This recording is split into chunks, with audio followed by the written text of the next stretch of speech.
The rift opened without ceremony.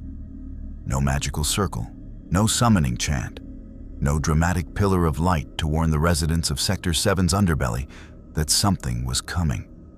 One moment, the narrow alley between a collapsed bar and a rusted water reclamation pipe was empty. Oil-stained cobblestones, slick with the perpetual drizzle that passed for weather, this deep beneath the Midgar plate. The next moment, the air itself split open like a wound that reality desperately wanted to close. A vertical tear of absolute darkness, rimmed with something that pulsed the color of dried blood. And two figures fell through it with the casual indifference of people who had stopped being impressed by impossible things decades ago. Alucard landed first. He didn't stumble. He didn't brace. He simply fell from a height that should have shattered every bone in a human body and touched down on the cobblestones with the quiet finality of a period at the end of a sentence. One knee briefly grazing the ground, his massive coat settling around him like the wings of something that evolution had wisely decided not to produce. He straightened slowly, orange-tinted glasses catching the sickly green luminescence that seemed to bleed from the walls themselves, from the pipes overhead, and from the faint shimmer in puddles that no natural water should possess. He inhaled. The smell hit him like a physical thing, rot and metal and something underneath both. Something organic and vast and screaming in a frequency that only the very old and the very dead could perceive. Millions of voices compressed into a subaudible groan that saturated the air the way perfume saturates a closed room. Alucard's lips pulled back from his teeth in something that was not quite a smile and not quite a snarl, but occupied the precise emotional territory between delight and hunger. "Interesting," he said, to no one in particular. Seras landed 3 feet to his left a half-second later, dropping into a combat crouch by instinct, knees bent. Senses flaring outward in every direction, the way Alucard had trained into her through violence and repetition, and the simple biological fact that vampires who didn't develop situational awareness tended to become very old dust very quickly. She came up scanning, her red eyes cutting through the darkness beneath the plate with the ease of someone reading large print in broad daylight. What she saw made her breath catch, and Seras Victoria no longer needed to breathe. The slums of Midgar's Sector 7 stretched before them in every direction. A dense, improvised city built in the permanent shadow of a steel plate the size of a small nation. Its architecture a patchwork of salvaged metal and desperate ingenuity. Its streets lit by the green glow of Mako lamps and the occasional sparking electrical line. Shacks leaned against each other like exhausted soldiers. Laundry hung between structures that had no business remaining upright. Children, actual children, darted between alleys with the practiced invisibility of people who had learned young that being noticed by the wrong people had consequences. "Master," Seras said quietly, her voice carrying the particular tone she reserved for situations that were objectively insane. "Where are we?" "Not England." Alucard straightened to his full height and turned a slow, complete circle. Those amber eyes moving behind the orange lenses with the methodical thoroughness of a predator cataloging an entirely new ecosystem. "Not anywhere we've been." He paused, head tilting at an angle that was just slightly too far to be human. "Can you hear it?" Seras listened. Beyond the drip of contaminated water, beyond the distant mechanical groan of the plate above them, beyond the heartbeats of the humans in the surrounding structures, quick, stressed, like the heartbeats of people who had normalized fear the way others normalized weather. Underneath all of it, a sound like a river made of voices, a current of something that was not quite life and not quite death, but occupied the vast territory between them, flowing through the earth beneath the cobblestones, through the walls, through the air itself. "What is that?" she asked. "Souls," Alucard said simply. "Millions of them. Compressed, moving." He sounded the way a wine connoisseur sounds when they've just been handed something they've never encountered before. Analytical appreciation layered over barely contained appetite. This world stores its dead in its veins. The rift behind them had sealed. Whatever mechanism had torn them from their own reality, and Alucard had felt it, the sudden, violent yank of something resonating with the souls compressed within him, and Genova's signature like a hook cast across dimensional boundaries. It was gone now. No return address, no obvious door home. Seras turned to look at where the tear had been and found only alley wall. She turned back to Alucard. "Are we trapped?" "We are somewhere new," he corrected. And the distinction in his voice made it clear he considered the two things entirely different propositions. He began walking, not toward anything in particular, simply forward, his boots finding the driest cobblestones by instinct, his coat sweeping the ground behind him. "Come, police girl. Let's see what manner of world has been gracious enough to receive us." Seras followed, because she always followed. And because in 14 years of being dead, she had learned that Alucard's instincts about new environments were either exactly right or catastrophically wrong. And either outcome was invariably more interesting than standing still. But they emerged from the alley onto what passed for a main street in Sector 7's slums. A wider channel between the structures, busy despite the hour with people who kept their eyes down and their pace quick.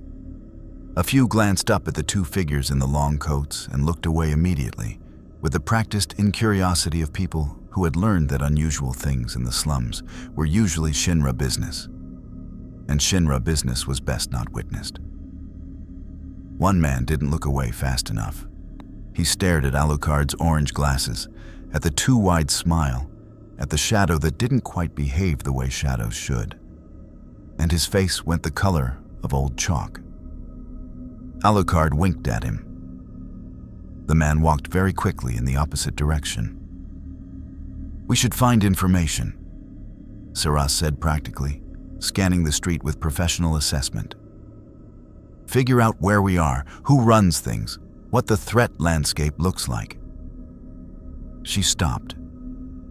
Above the rooftops of the slum structures, through a gap in the makeshift architecture, she could see upward, through layers of steel and shadow, past the underside of the plate that covered the sky like a lid on a pot, to where the distant peaks of Shinra's Mako reactors glowed with that same unsettling green luminescence that permeated everything here. Something about those towers made her fangs ache. "Master," she said carefully, "whatever's powering this place." "I know," Alucard said. And for once he wasn't smiling. Then he was looking at the same green glow with an expression that was equal parts fascination and something that might, in a human face, have been called caution. "It's aware of us. Somewhere beneath the planet's crust, in the vast flowing network of compressed souls and living energy that the people of this world called the life stream, something ancient and planetary and desperate turned its attention, for the first time in its existence, toward two presences it had absolutely no framework to understand. In the Sector 5 slums, 3 miles away, a young woman tending a flower garden in a church went very still. Her green eyes lost focus. Her hands stilled over the white petals. She looked up at the ceiling with an expression of pure bewilderment. "What are you?" Aerith Gainsborough whispered to the planet's sudden, urgent, unterrified message. The planet didn't have an answer. It only knew that whatever had just arrived in Sector 7 had more dead inside it than any single thing should be able to contain. And it was walking around. If you want to see more crossover battles and unexpected universe collisions, hit that subscribe button and drop the name of a character and universe you'd want to see in the comments below. Let's explore the infinite together. The Seventh Heaven Bar sat at the heart of Sector 7's slums like a stubborn ember that refused to go out. Warm light bleeding through its windows, the smell of cheap alcohol and cheaper food drifting into the street with the democratic generosity of a place that had decided atmosphere was more important than profit. It was, by any objective measure, an unremarkable establishment. Wooden furniture scarred by years of use. A pinball machine in the corner that worked on alternating Tuesdays. A bartender with dark hair and darker eyes who could break a man's arm in 4 places while maintaining perfect conversational composure. Tifa Lockhart noticed the 2 strangers the moment they stepped through the door. Not because they were loud, not because they caused a scene, but because every other person in the bar, seasoned slum residents who had normalized Shinra soldiers, monster attacks, and the general ambient misery of living under a steel plate, went quiet in the specific way that prey animals go quiet when something enters their environment that doesn't fit any category they have a survival response for. The tall one came first. Impossibly tall, or at least he carried himself that way. In a coat the color of arterial red that swept the floorboards, and a hat that belonged to a different century entirely. Orange-tinted glasses, a smile that had too much real estate on his face. He moved through the bar's narrow entrance with the unhurried confidence of someone who had never once in their life needed to check whether a space could accommodate them. The space would accommodate itself, or it would be made to. The woman behind him was younger looking. Blonde hair pulled back practically, blue eyes scanning the room with professional efficiency. She was dressed in what appeared to be a modified military uniform, dark, utilitarian. And she moved with a physical awareness that Tifa, who had spent years training her body into a weapon, recognized immediately. This was someone who knew exactly where every person in the room was, had already calculated 3 ways to reach the exit, and was doing all of this unconsciously, the way breathing was unconscious. The tall one's gaze swept the room once and landed on Tifa with the unerring accuracy of someone who had identified in approximately 2 seconds or exactly who in this establishment was worth talking to. He walked to the bar and sat down with the deliberate casualness of a man settling in for a conversation he'd already decided he would enjoy. "You're not afraid," he said. It wasn't a question. His voice was low and textured. The kind of voice that had been speaking long enough to stop caring whether it was pleasant. Tifa kept her expression neutral and her hands where she could use them. Should I be? Everyone else in this room is. He gestured fractionally with 2 fingers, a lazy, economical movement. Around them, the bar's other patrons had achieved the particular stillness of people pretending very hard to mind their own business. The heartbeats, elevated. Yours isn't. "I have good self-control," Tifa said. The smile widened by a precise, calibrated degree. "So do I. Usually." He set both hands flat on the bar in a gesture that was almost conciliatory. "And we're looking for information. We've recently arrived in this city and find ourselves without context. I'm willing to pay for the conversation." He reached into his coat and produced a handful of coins that were clearly not gil. Heavy, gold, stamped with a crest that no mint in this world had ever produced. Or not, if money is philosophically offensive to you. I've met people like that. Seras slid onto the stool beside him and leaned forward with her elbows on the bar, dropping her voice. "Oh, sorry about him. He's always like this." She glanced at Tifa with an expression of genuine, tired apology that was so disarmingly normal that Tifa felt the threat assessment part of her brain stutter in confusion. "We genuinely don't know where we are.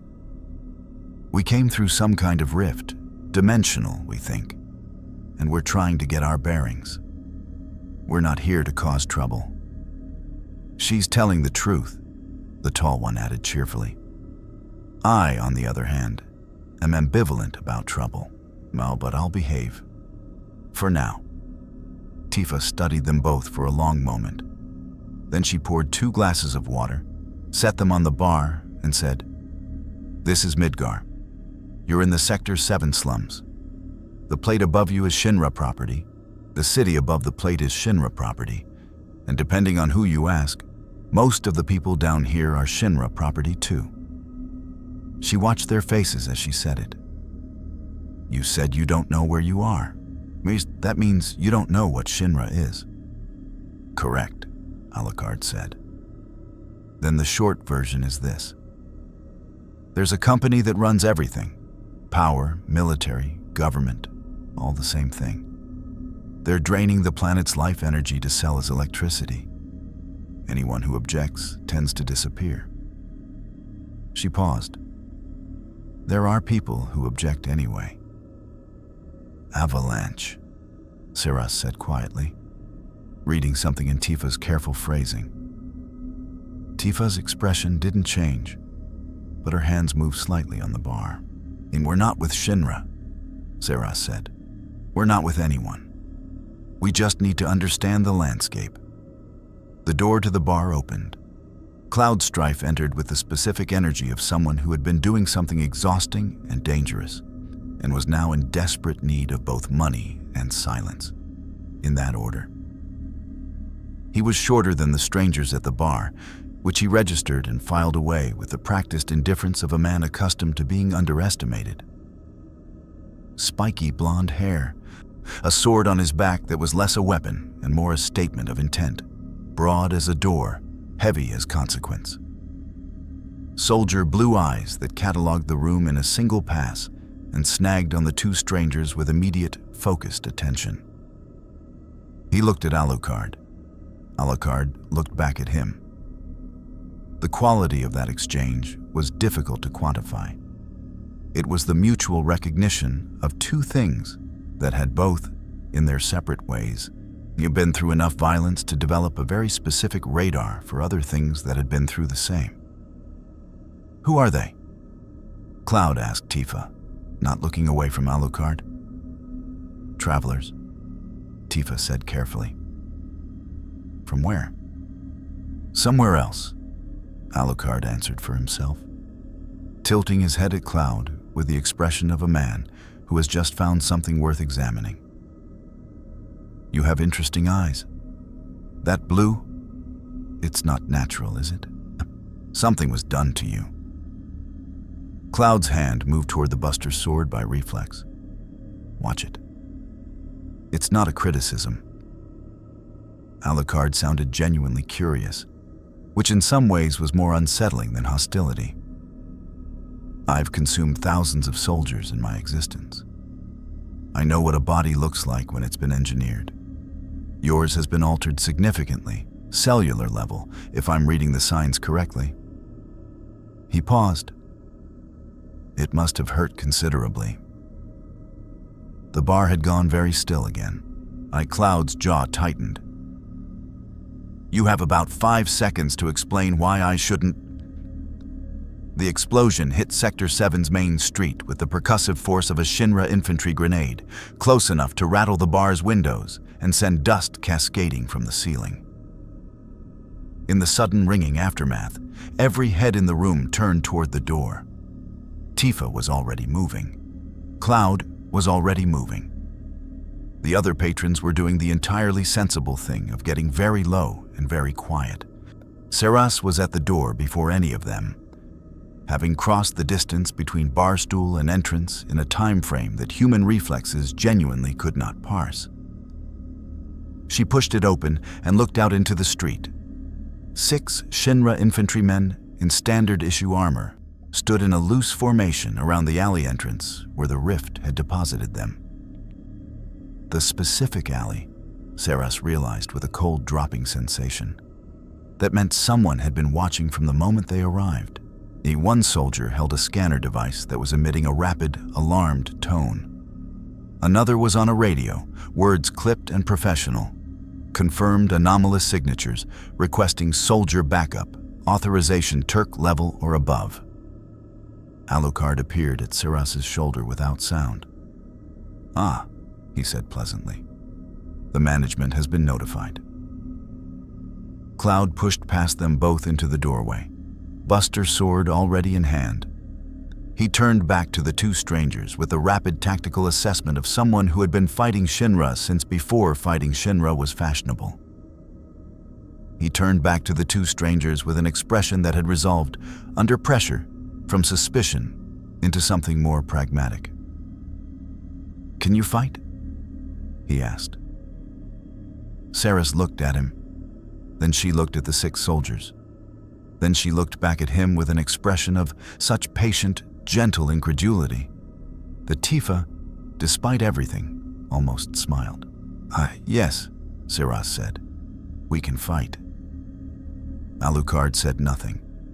He was already smiling in the direction of the soldiers with an expression that suggested the question had not, for him, ever been in doubt. The scanner in the lead soldier's hands began emitting a continuous, unbroken alarm tone. Then Alucard stepped into the street, and the night in Sector 7 changed its nature entirely. The lead Shinra soldier had been trained at the Junon Military Academy, had served 4 years in Midgar's urban pacification units, and had once held his firing line against a Category 4 monster incursion in Sector 6 without breaking formation. He was, by any reasonable measure, a professional. He had a professional's understanding of threat assessment, a professional's control over his fear response, and a professional's ability to function under pressure.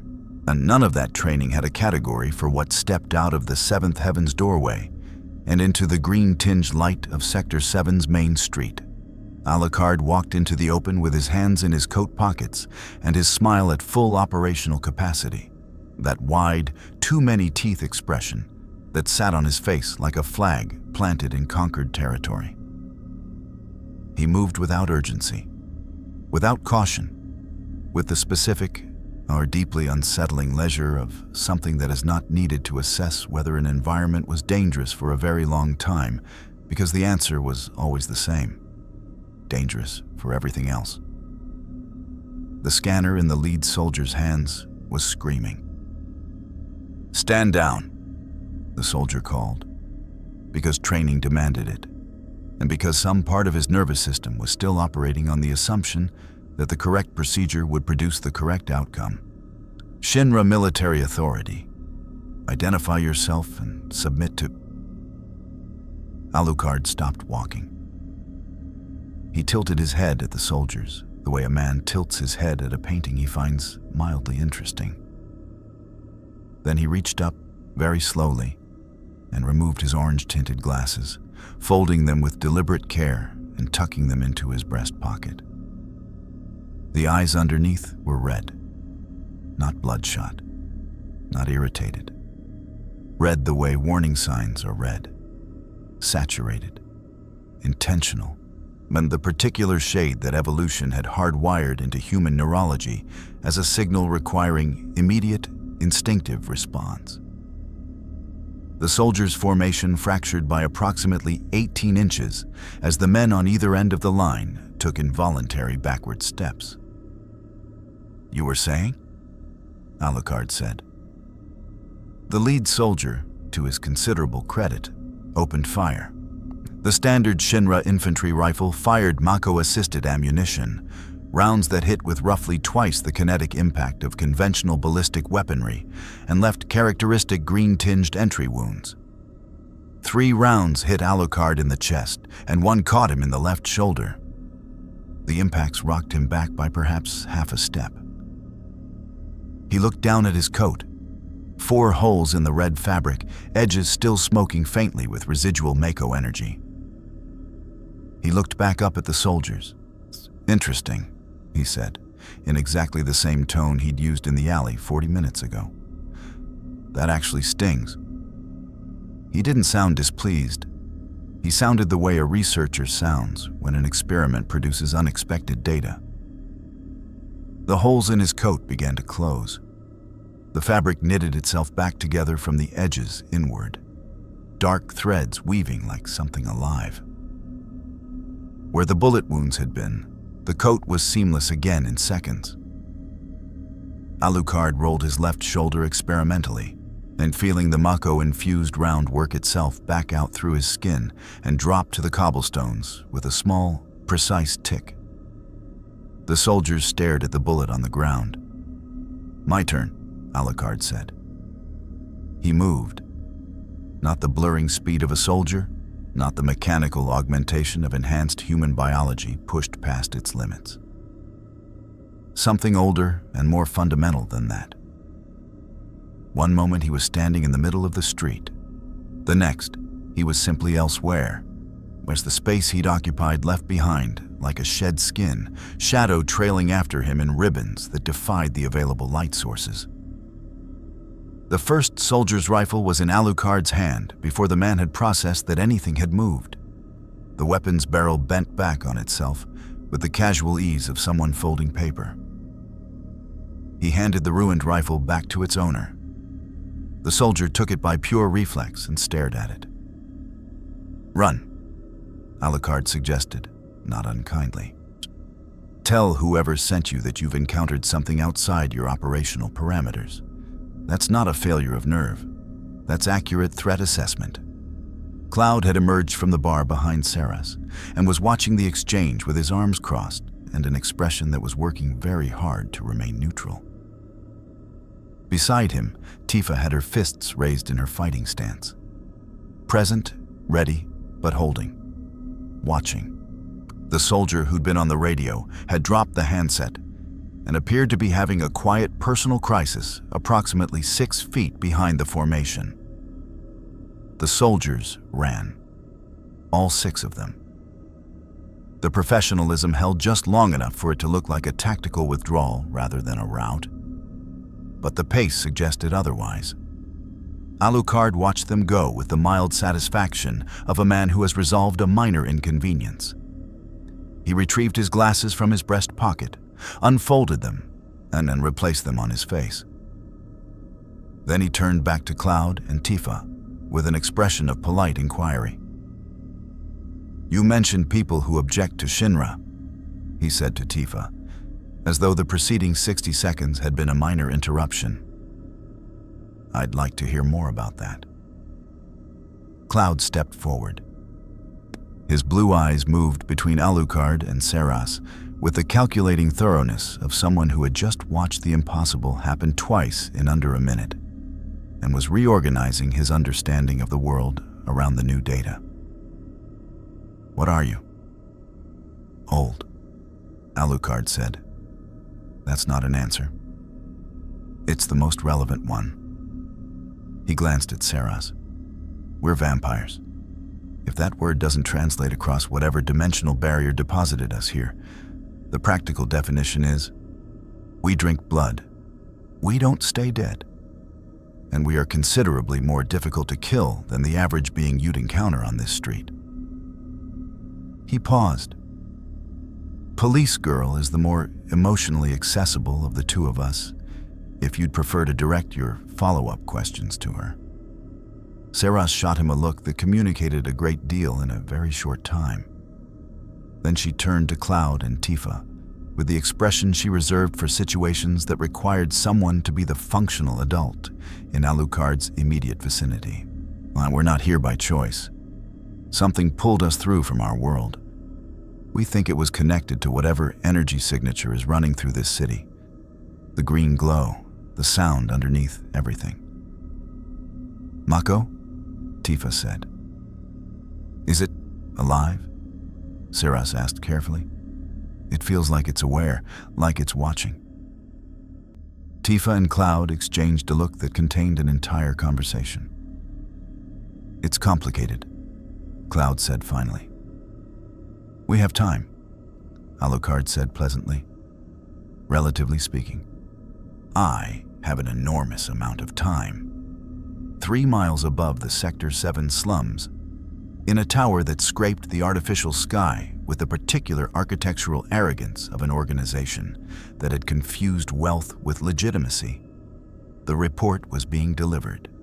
A Turk in a neat suit stood before a desk the size of a small conference table and read from a tablet with the professional affect of someone presenting a quarterly earnings report rather than a description of a man who had absorbed 4 Mako rounds and handed back a folded rifle.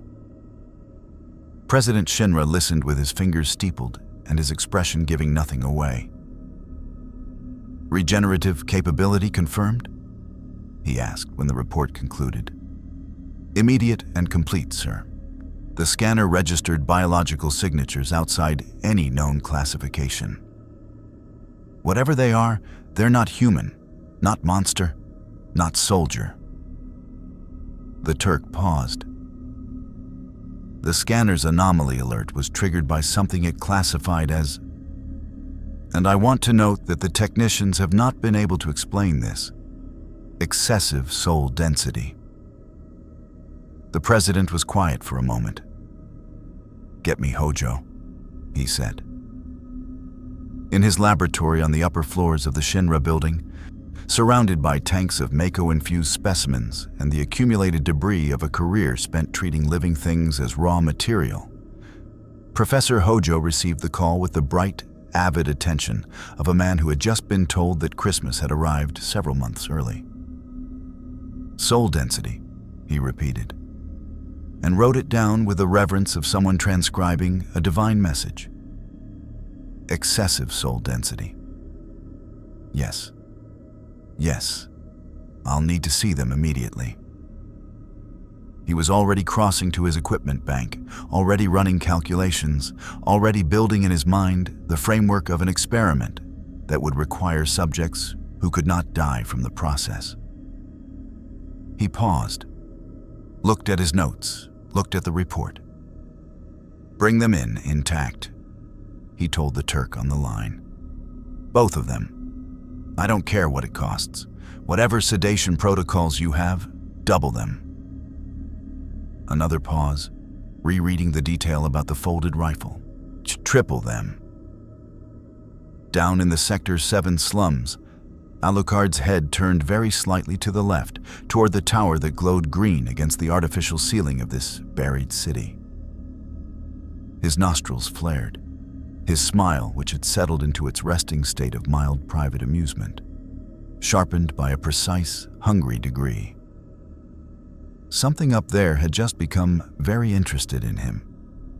He found, to no one's surprise, that the feeling was entirely mutual. The plan, such as it was, came together in the basement of the seventh heaven, with the particular improvisational energy of people who had been forced into proximity by circumstance and were making the best of it. Barrett Wallace had returned from a supply run to find 2 strangers in his bar, and had expressed his feelings about this development at considerable volume, and with creative use of vocabulary, before Tifa's hand on his arm and Cloud's flat. An exhausted stare had convinced him to at least hear the situation out. He was not convinced. He was loud about not being convinced. But he was listening, which in Barrett's personal vocabulary of emotional expression was essentially the same as acceptance. "So you're telling me," he said, pointing at Alucard with a prosthetic arm that ended in a gun barrel, a detail Alucard had noted with what appeared to be genuine aesthetic appreciation, "that you got sucked here from some other world.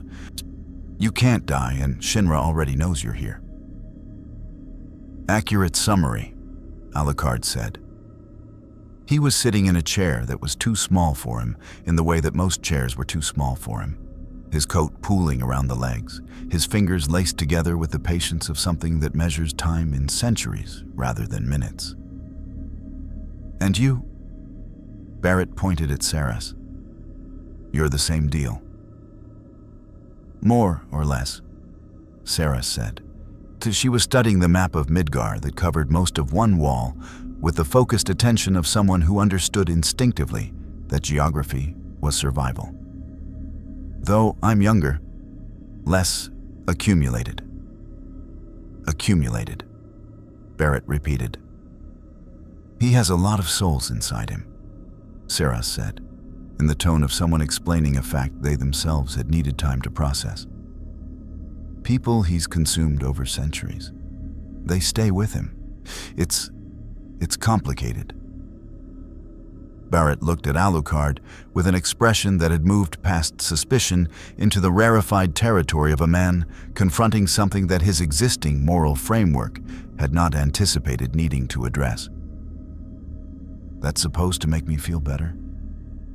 No, Alucard said agreeably. Cloud, who had been leaning against the wall with his arms crossed and the expression of a man doing very fast mathematics, pushed off the wall. Shinra sent 6 infantry tonight. The standard first response unit.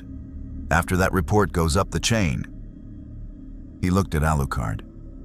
Next time it won't be infantry. Soldier, Tifa said, at minimum.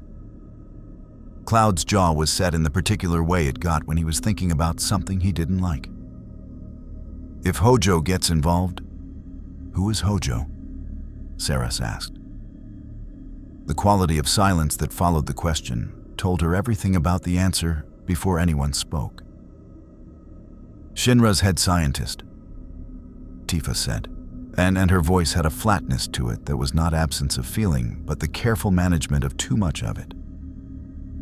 He treats living things like components, things to be taken apart and recombined. She paused. He's the reason Cloud is the way he is. Cloud said nothing. The muscle in his jaw moved once. Seras looked at him. At the Mako blue eyes, at the cellular alterations Alucard had identified, at the particular quality of someone who carries the weight of something done to them without their consent, and felt something shift in her chest that was not unlike recognition. She had been made into something without her full understanding of the consequences. She knew what that felt like from the inside. He'll want to study us, she said. He'll want to dissect you, Cloud said flatly. Alive, if possible. The alive part is a courtesy, not a requirement.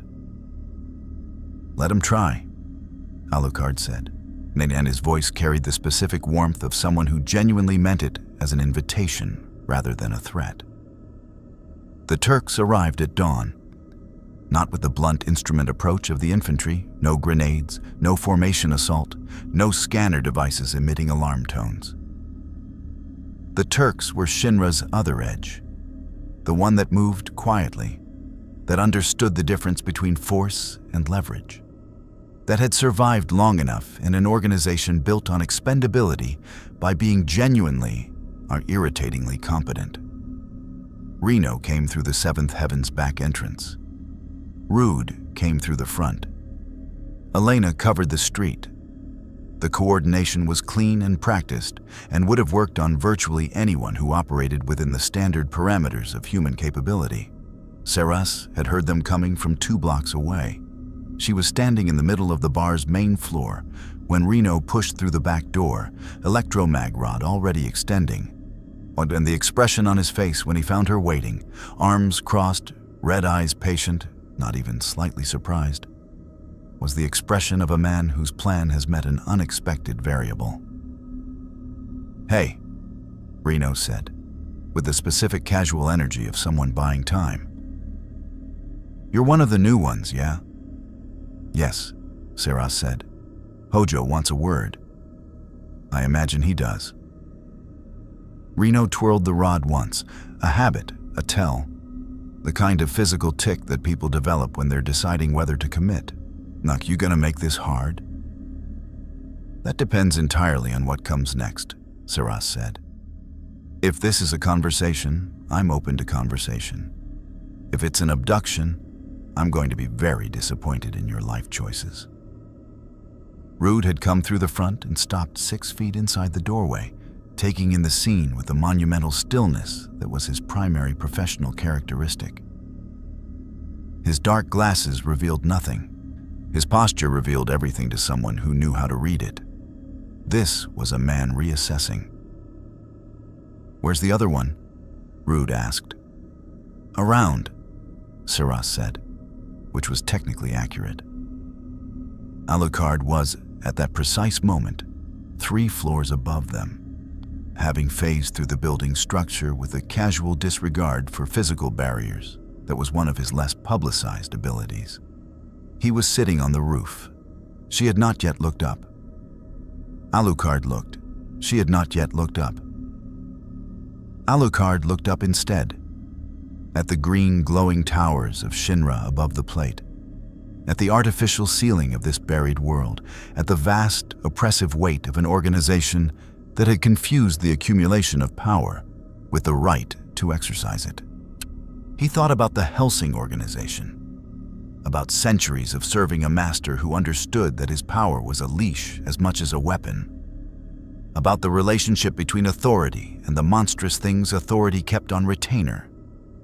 He thought about what Cloud's altered eyes had communicated in that brief exchange the night before. Not just pain, but a particular kind of violation. The violation of being used. Below him, through the roof, he could hear Seras negotiating with the Turks with the patient competence he'd watched develop in her over years. The compassion that somehow hadn't been extinguished by the dying, the practicality that the dying had installed alongside it. She was buying time, reading them, deciding. He let her. This was her engagement. He would observe unless it became something else. Back in the bar, Reno had made his decision. The electro-mag rod swung in a fast arc toward Seras's temple, not full power. A measured strike designed to stun rather than damage, which demonstrated either professional restraint or significant underestimation of his target. Seras caught the rod. Not deflected. Caught, her hand closing around the shaft an inch from her face, with a precision that required her to have tracked its entire arc from origin to intercept, which she had done without visible effort. While the electrical discharge that crackled through the rod on contact was significant, enough to stop a human heart. She felt it travel up her arm as a mild, buzzing irritation. She looked at Reno over the caught rod with an expression of patient instruction. "I said I was open to conversation," she reminded him. Reno stared at his rod, then at her arm, then at her face. The calculation happening behind his eyes was visible and rapid. He released the rod.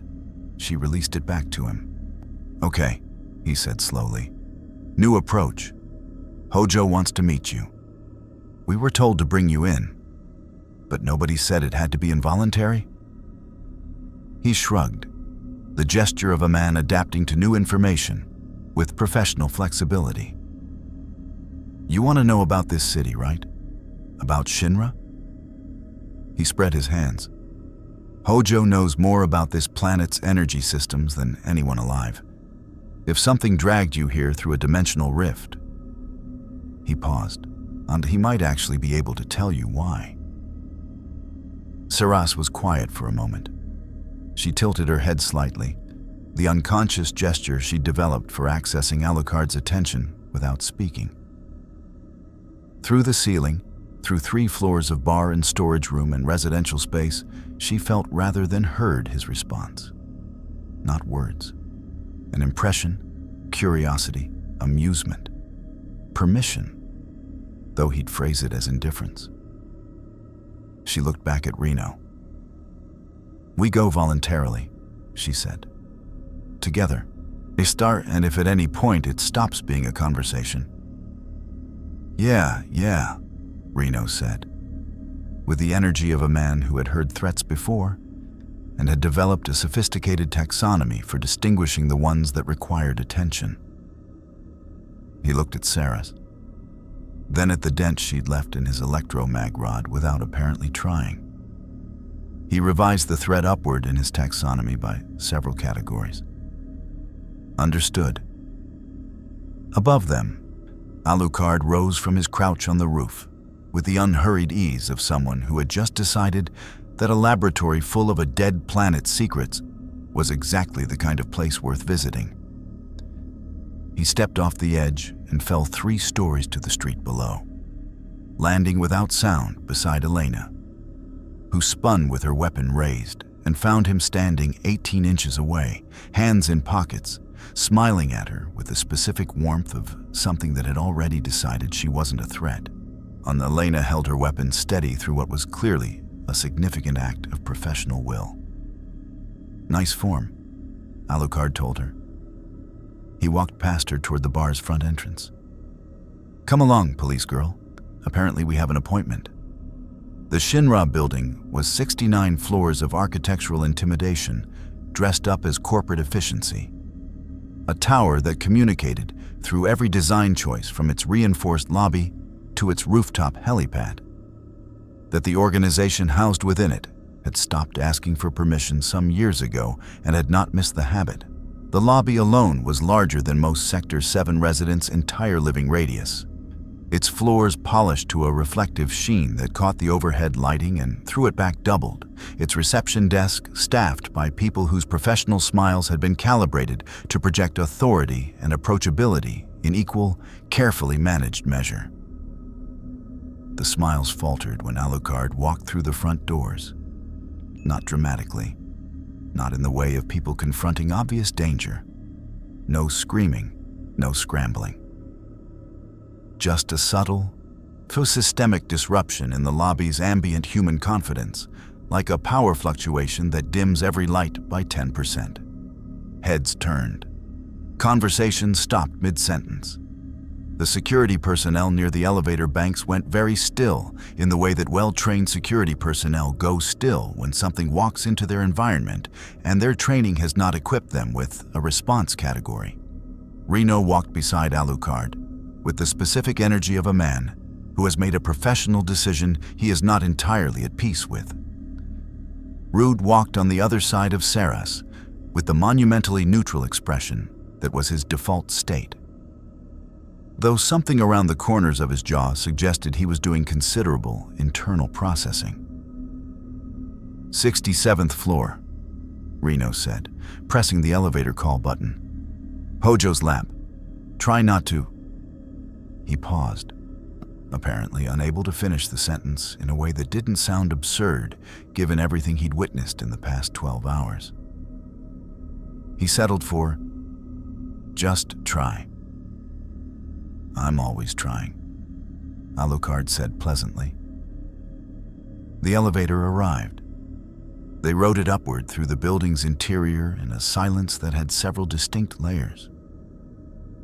On the 43rd floor, Mako conduit lines ran through the walls close enough to feel a subsonic hum that resonated in the chest cavity, and underneath it that oceanic sound of compressed souls that Alucard had identified in the alley, closer and stronger here, vibrating at a frequency that made his palms itch with the particular hunger he'd been managing since they arrived. The souls in the life stream were not available to him. He understood this instinctively the way one understands the boundaries of a country. Not through signage, but through the quality of resistance when you approach the border. These souls were held by something with more fundamental authority than appetite. They were the planets. The planet had opinions about this, which it was expressing through a low, continuous pressure against the edges of his awareness that was not quite pain and not quite warning, but occupied the uncomfortable territory between them. He was, he decided, going to find the source of that pressure very interesting indeed. The 67th floor smelled of chemical preservative, ozone, and when the faint organic sweetness of biological specimens kept past their useful date, the corridor leading to Hojo's laboratory was lined with tanks, cylindrical, floor to ceiling, each filled with Mako-infused liquid and the shapes of things that had been human once and had been redirected into something else through the application of science conducted without ethical constraint. Seras looked at the tanks as they walked past them. Her expression didn't change. Not she had seen worse. Had seen the pits beneath the Valentine mansion, had seen what Millennium had done to its subjects in the name of creating soldiers who wouldn't die. But seeing worse somewhere else did not make this better. And the fact that the shapes in some of the tanks were recognizably young, recognizably child-sized, settled in her chest with a cold, heavy finality. She filed it away. She would return to it. But not yet. Hojo was waiting for them in the main laboratory. A man in his 60s with wire-rimmed glasses and the lean, folded posture of someone who had spent decades hunched over equipment. His white coat immaculate, his expression carrying the particular quality of intellectual excitement poorly concealed behind professional neutrality.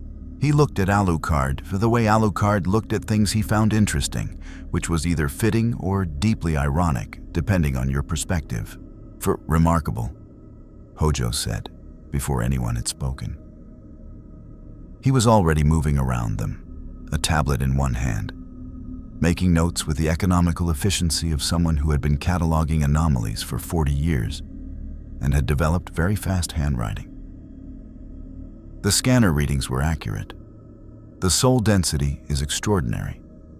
Tens of millions, if the instruments are calibrated correctly. He stopped in front of Alucard and looked up at him through the wire-rimmed glasses with the complete absence of fear that characterized either supreme professional confidence or failure of imagination. You've consumed them, absorbed them into your own spiritual matrix. A poetic summary, Alucard said. He was looking around the laboratory with the interested attention he gave to new environments. The tanks, the equipment, the specimen jars. Man's eyes. Hojo's expression didn't man's eyes. Hojo's expression didn't flicker. I've altered many things. Yes, Alucard said. I can smell them on this floor. A brief pause.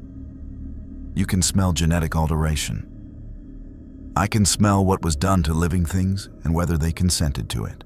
He tilted his head at Hojo with an expression that was absolutely, precisely pleasant and communicated nothing whatsoever of warmth.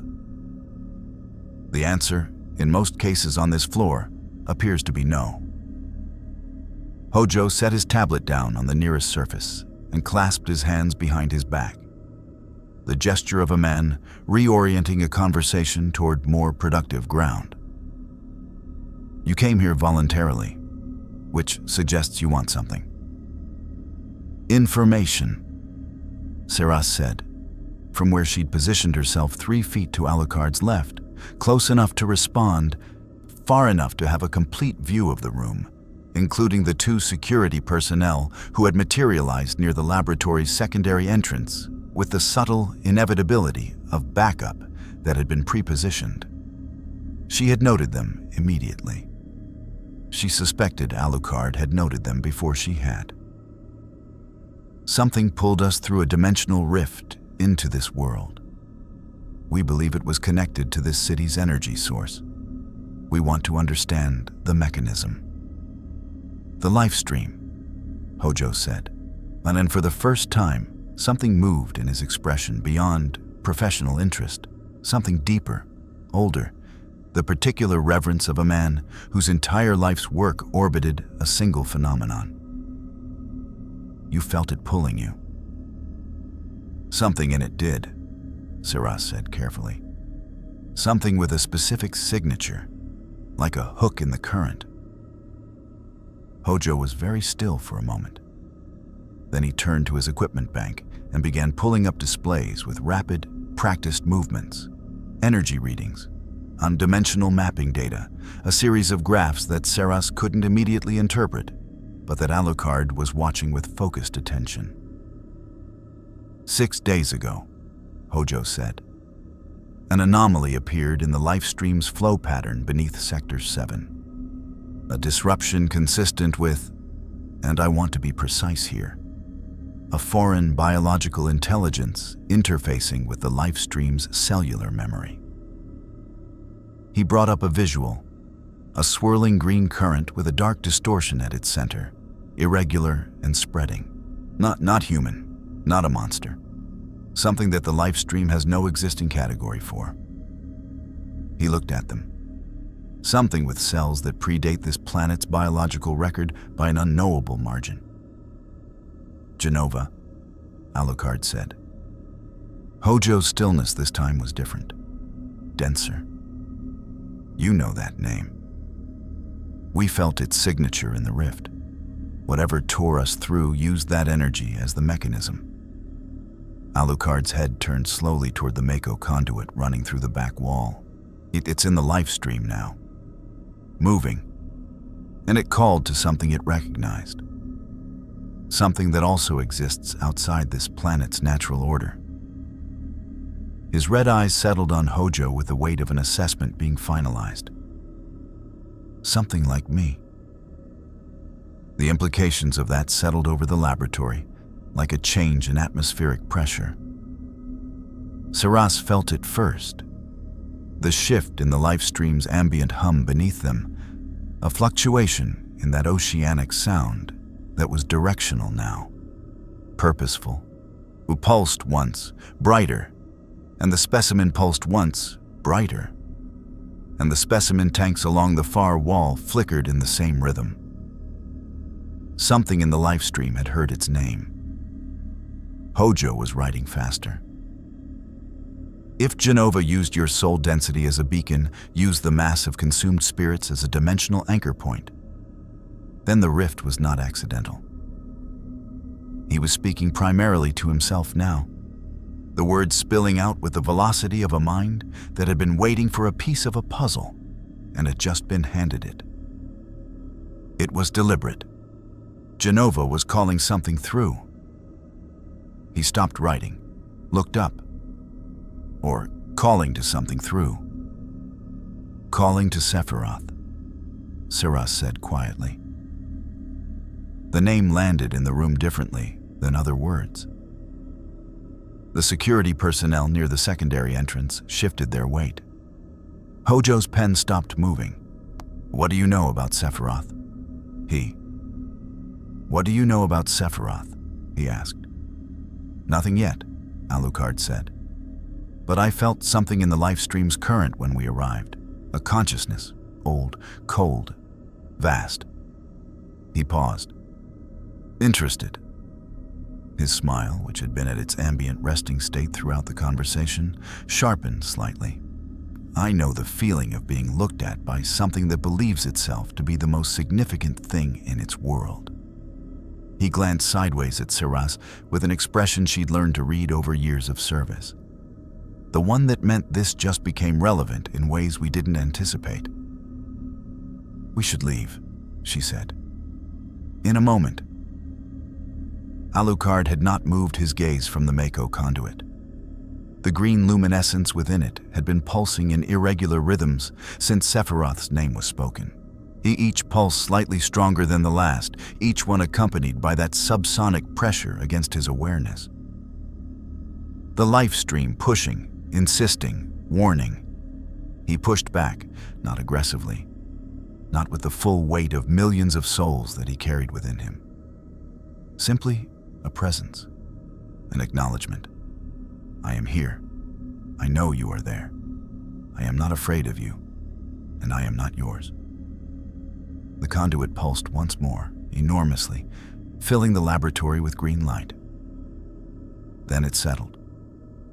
Then, from somewhere impossibly distant and impossibly close simultaneously, from the life stream's depths, from whatever dark corner of the planet's memory Sephiroth occupied, something responded.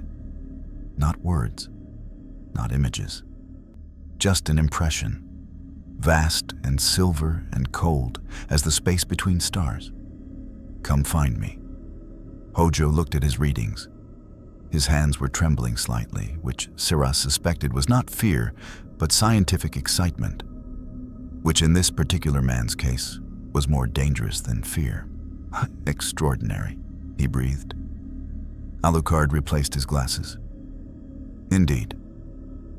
He stood, his coat settling around him with that quality of absolute finality. Thank you for the information, Professor. You've been more useful than I anticipated. You're leaving? Hojo's voice carried the first genuine emotion he displayed. the sharp, proprietary frustration of a scientist watching a specimen prepare to walk out of the lab. "We're leaving," Seras confirmed, already moving toward the door. "The President won't allow—" "The President," Alucard said, pausing in the doorway with his back to the room, "is not a factor I've chosen to consider." He glanced back over his shoulder at Hojo with those red eyes. "Neither are you. But I'll give you this much, Professor. You asked better questions than most humans manage." He walked through the door. Behind them, in the laboratory, the Mako conduit pulsed green once more in the silence. In its depths, Asi and the complex flowing mathematics of the life stream. Something with silver hair and a god complex had just learned something important. Whatever had arrived in Midgar was not from this world, was not bound by this world's rules, and had just demonstrated the ability to push back against the planet's own spiritual current. Sephiroth, who had spent considerable time deciding that no being in this world was worth his full attention, updated his assessment. The elevator doors opened. Corino and Rude were still there, which said something about their professional commitment. "Well?" Reno said. "Enlightening," Alucard said. He stepped into the elevator and pressed the lobby button with one finger. "Your scientist is going to be a problem." "Yeah," Reno said after a pause. "He usually is."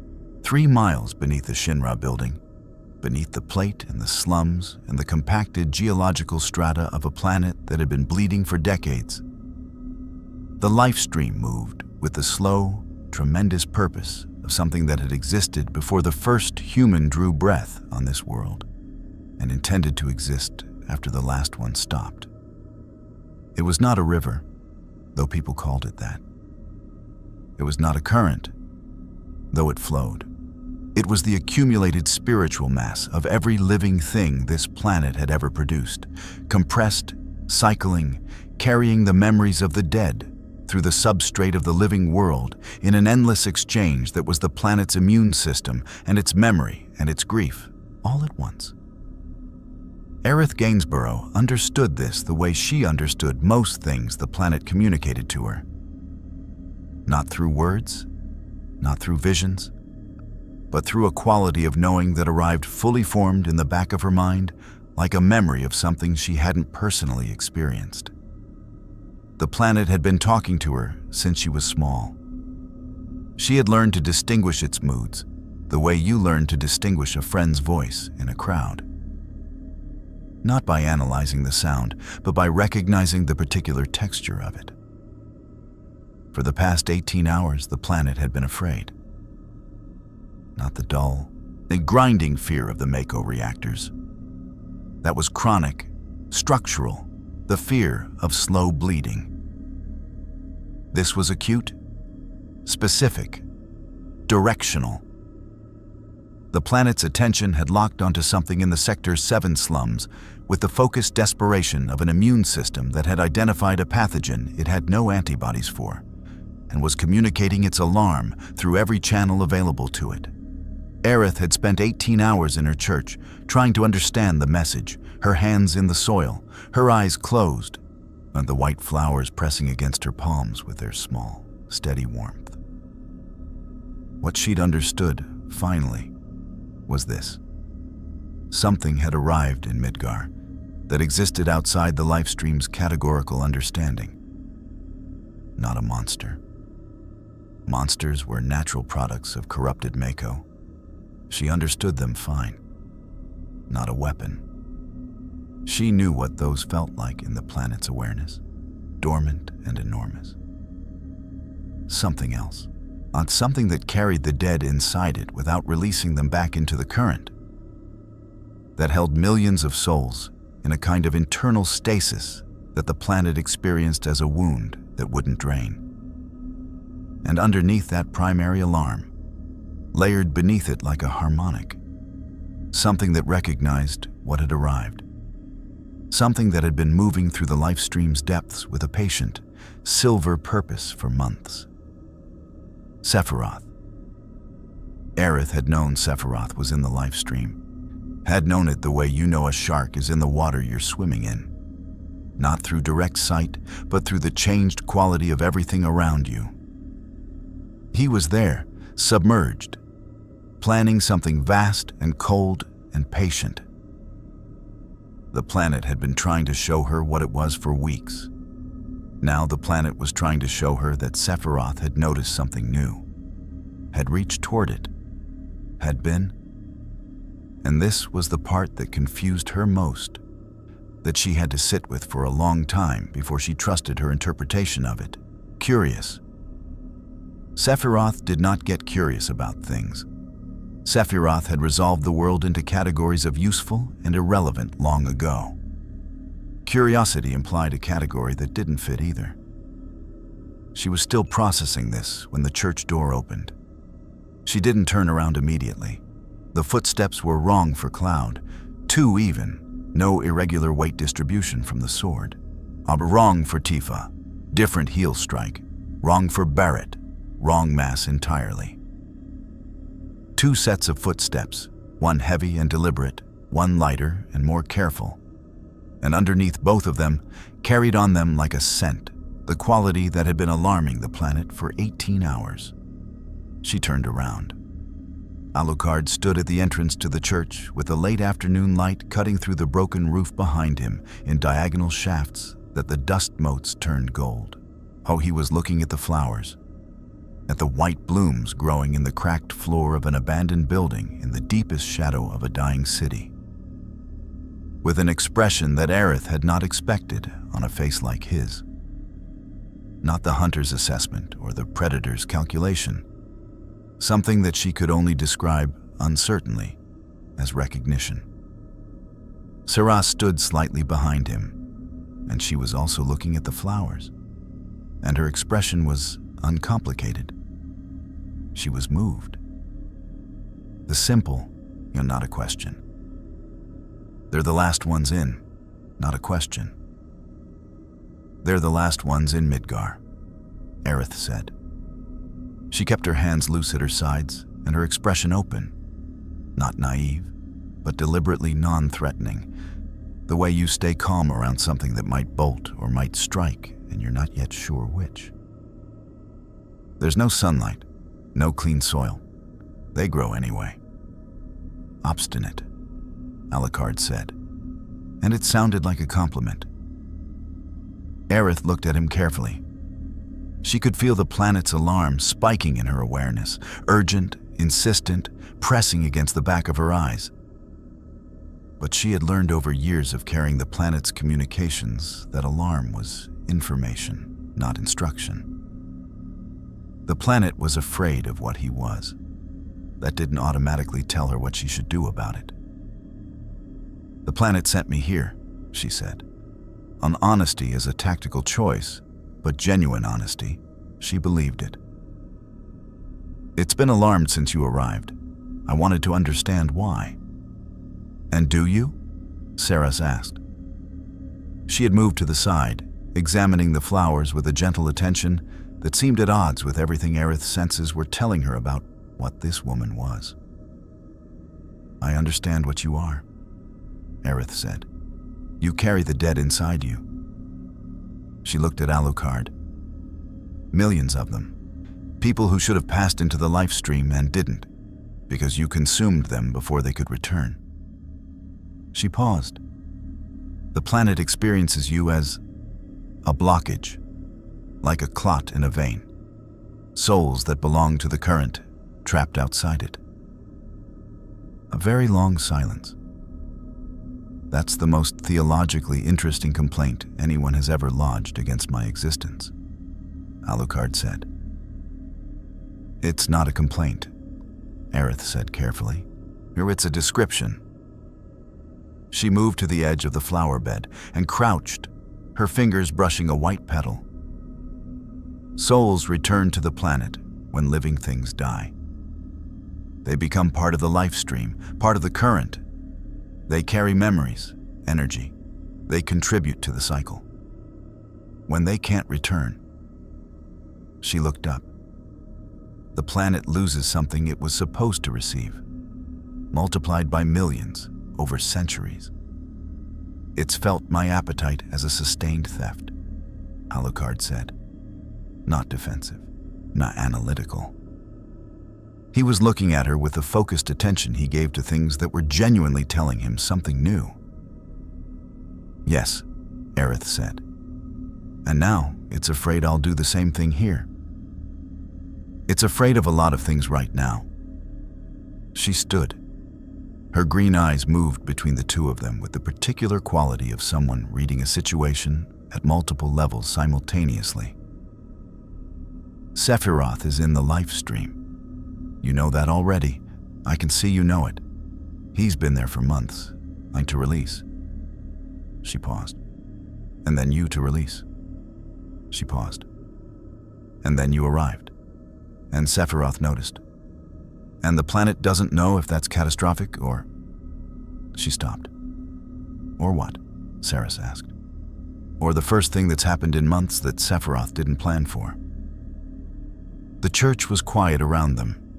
The flowers moved in a draft from the broken roof, as though the planet itself was exhaling.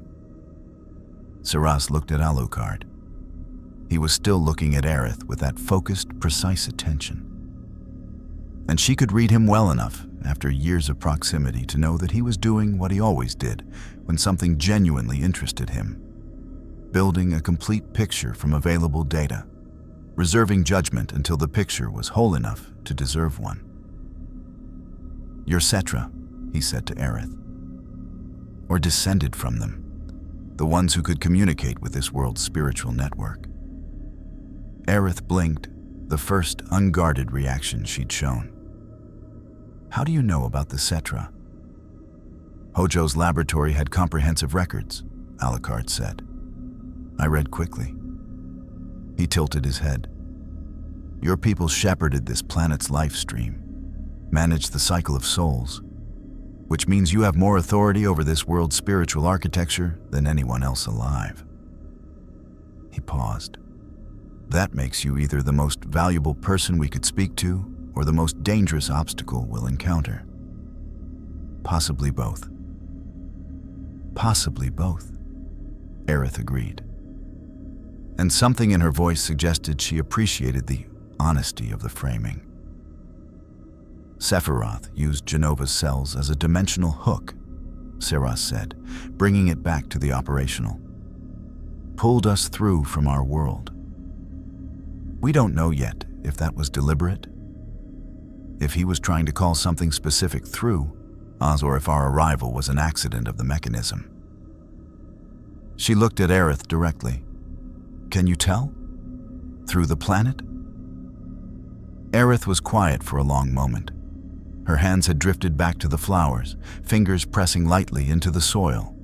The connection that was never entirely absent when she was touching living Earth. The planet's response came not as words or images, but as a physical sensation across her palms. The specific texture of intentionality. Of a design with a purpose. It was deliberate, she said quietly.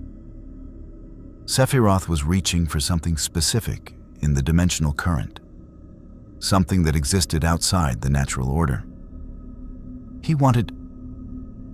She frowned, interpreting the impression more carefully. He wanted a mirror. Something that would understand what he is. Something that couldn't be threatened or persuaded or destroyed by the tools this world has available. She looked at Alucard. He wanted something that would see him as an equal and engage with him as one. Another silence. He wanted a worthy opponent, Seras said. And the words landed in the room with the weight of something inevitable. Alucard said nothing for a long moment.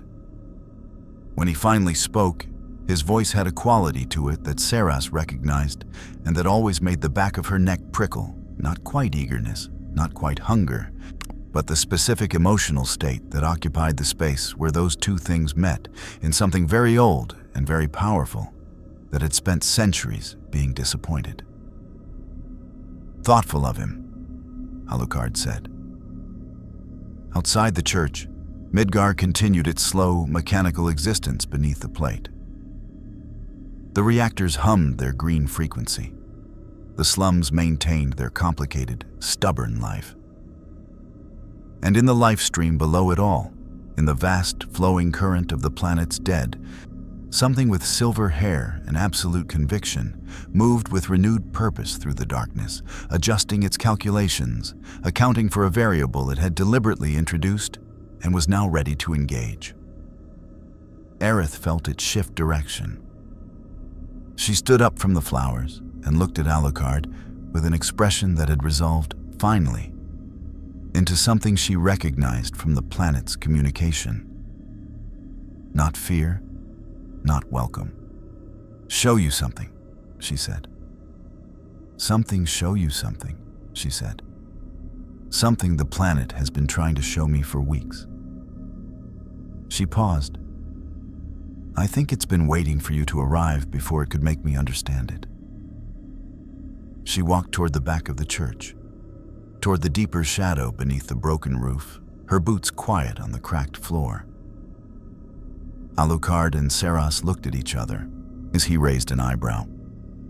She shrugged, the specific shrug that meant, "I don't know either, but I think we should follow her." They followed. Beneath their feet, in the life stream, the planet's held breath grew tighter. In its depths, Sephiroth smiled, the expression of a man whose move has been answered in exactly the way he anticipated. Almost exactly. The variable he hadn't accounted for was the blonde vampire at the tall one's side, and what she would choose when the moment came that required choosing, he would learn. What Aerith showed them was not a vision, not a projection or a magical display or a conjured image pulled from the lifestream's memory and made visible through Cetra technique. It was more fundamental than that, more intimate and more uncomfortable. The way truth tends to be when it arrives without aesthetic consideration for the receiver. She led them to the back of the church, past the last row of broken pews, to where the floor had cracked along a fault line that ran diagonally across the building's foundation. In the gap between the cracked sections, perhaps 3 inches wide and running the length of the back wall, the soil beneath was visible, dark and dense and faintly luminescent with the green frequency that saturated everything in this buried city. She knelt beside it and pressed both palms flat to the floor, fingers spread, and closed her eyes. The life stream responded, not dramatically. No pillar of light, no thunderous spiritual manifestation. The luminescence in the crack brightened by perhaps 20%, a modest, intimate intensification, like a lamp being turned up in a quiet room. And with it came the sound. That oceanic murmur of compressed souls that Alucard had identified in the alley on their first night. Present everywhere in this city, but here, close to the planet's surface and channeled through a Cetra's direct connection. Suddenly clear enough to resolve from ambient noise into something with structure. Something with content. Alucard went very still. He had been carrying souls inside him for centuries, had consumed warriors and monsters and kings and ordinary people who happened to be in the wrong place at the wrong time. Their spiritual mass compressed into his own. Are their voices adding to the internal parliament that existed somewhere behind his immediate consciousness? Millions of dead that were his and not his, present and not present, a weight that he had long since stopped experiencing as burden and had begun to experience simply as the texture of existing. He knew what souls sounded like when they moved, when they communicated, when they carried content. What was moving through the life stream crack in the floor of this church was carrying content, the images primarily. Not sequential or narratively organized. The dead don't organize their memories for easy consumption, but fragmentary and dense, layered over each other the way geological strata layer, each stratum a different era, a different event, a different quality of catastrophe. He saw a woman with dark hair and a red coat standing in a burning building, her expression resigned with the specific quality of someone who has accepted that they are the price of something important. He saw the same face younger, laughing before whatever cost was extracted. He saw a silver-haired boy in a library, reading, his eyes moving across pages with an intelligence that, even then, even young, had a quality of cold removed to it, as though the information was being cataloged rather than felt. He saw what the silver-haired boy became, and then, deeper, beneath the historical layers, he saw what Sephiroth was building. It came through not as image, but as intention, a vast, cold architectural plan that the planet had been perceiving in the lifestream's disruption patterns for months. Reading Sephiroth's movements through the spiritual current, the way a doctor reads pathology in blood work. A meteor called from the cosmos to wound the planet so deeply that the lifestream would surge to the surface in mass. And Sephiroth, anchored at the wound site, would absorb that surge, would consume the entire planetary current of souls the way Alucard consumed individual ones. I looked at Alucard with an expression that looked at Alucard with an expression that had the particular quality of someone who has been carrying knowledge alone for too long and has finally found someone with the contextual framework to receive it. He wants to do what I do, Alucard said. His voice was very level. On a planetary scale. Yes, Aerith said, using a rock. A meteor, called through the northern crater where his physical anchor point is. It would take months to arrive once summoned. She paused. We think he may already have begun. Seras had been listening with the focused stillness she deployed when a situation was reconfiguring itself around new information. The dimensional rift. He pulled us through because he wanted a mirror. Someone who understood what he was building toward. She looked at Alucard. He wanted you to see it, to appreciate it. Flattering, Alucard said. That's not why he wanted you to see it, Aerith said carefully. The planet thinks, and I want to be honest, that the planet's interpretation of Sephiroth's psychology is limited by the fact that he terrifies it. The planet thinks he wanted you to see it because he wants to know if you'll try to stop him. She looked at Alucard directly. If you can be threatened or moved or persuaded. If the existence of his plan changes your behavior. No, he's running an assessment. Silence. He's testing whether I'm interesting, Alucard said. Yes. The smile that arrived on Alucard's face in the following moment was a specific one that Seras had learned to categorize over years of proximity. Not the ambient amusement smile, not the predator's hunger smile, not the theatrical performance smile he deployed for audiences.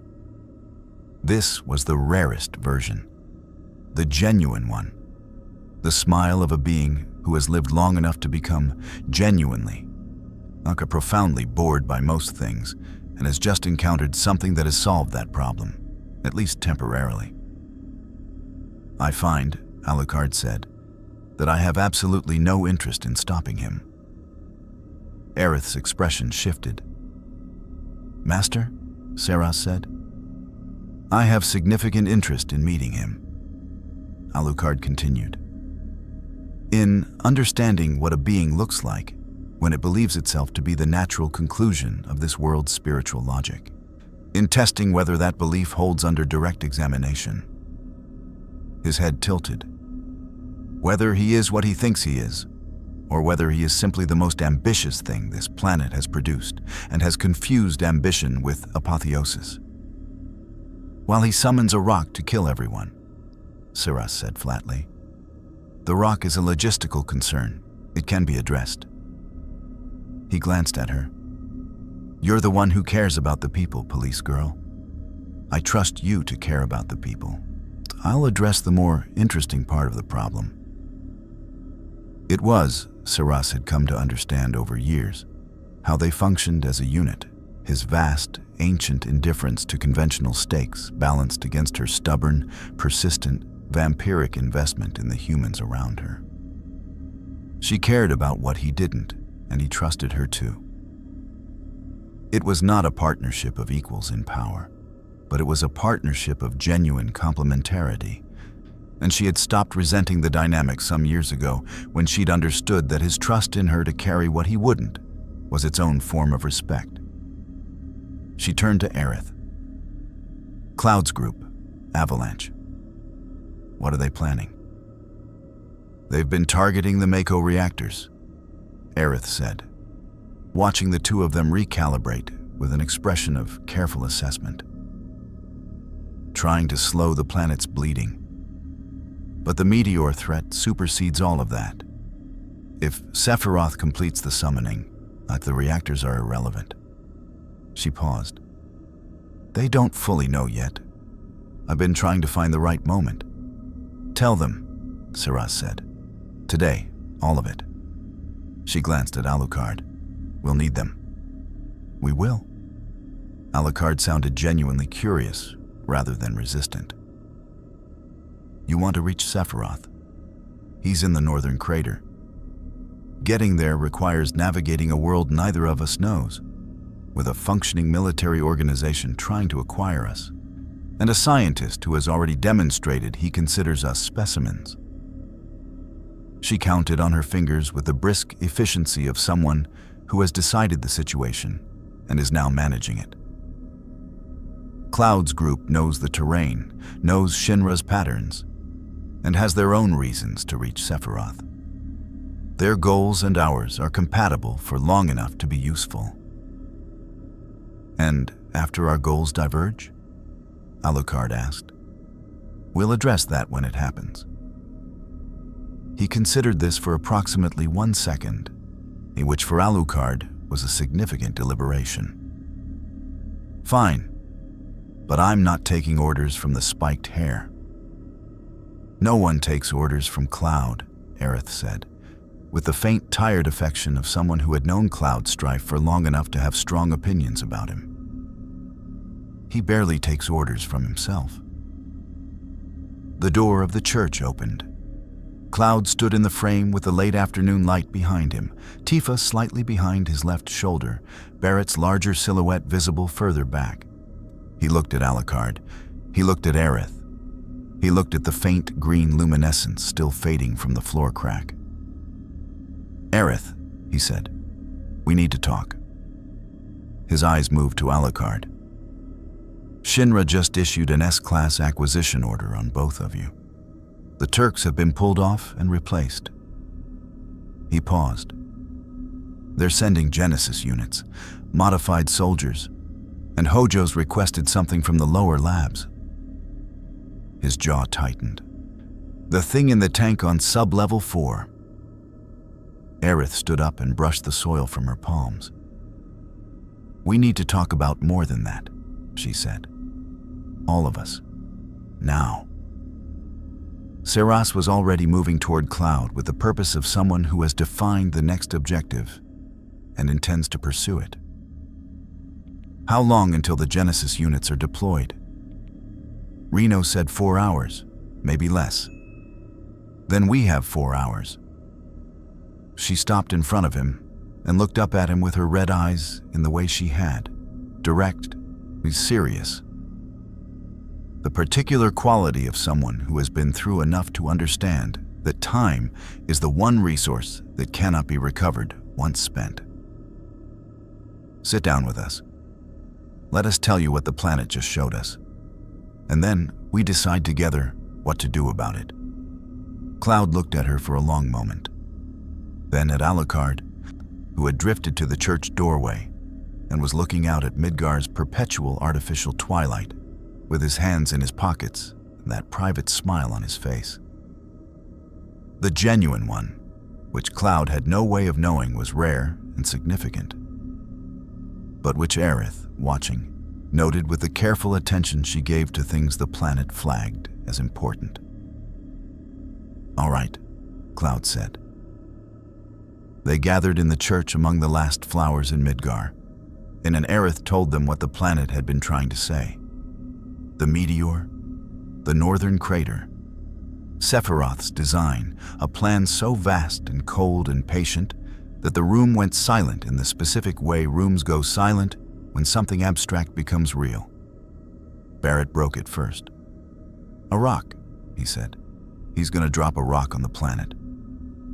"A meteor," Aerith said. "The size of a continent." "A big rock," Barrett said. "Yes." The silence resumed.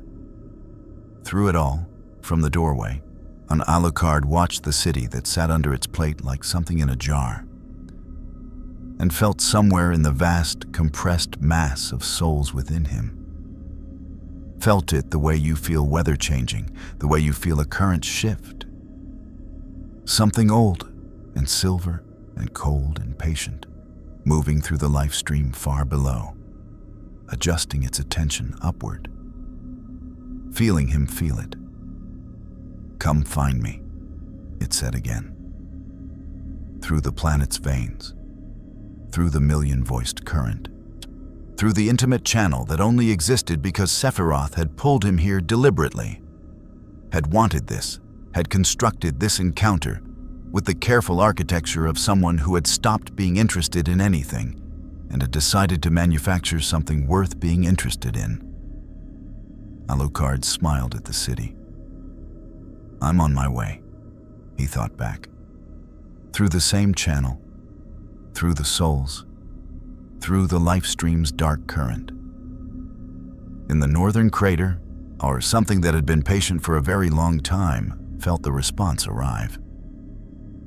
And for the first time in longer than the planet could measure, Sephiroth laughed. The Genesis units arrived in 3 hours and 40 minutes, which was either evidence of Shinra's logistical efficiency or a sign that Hojo had been preparing them for deployment before the acquisition order was formally issued. A distinction that said something important about the relationship between Shinra's scientific division and its chain of command. They came down through the plate access tunnels in a formation of 8, moving with the synchronized precision of soldiers who had been engineered past the point where individual initiative was a meaningful variable. They were not the standard infantry that had folded in Sector 7 streets 2 nights ago. They were not even standard soldier. The Mako-enhanced warriors that represented Shinra's conventional apex of military production.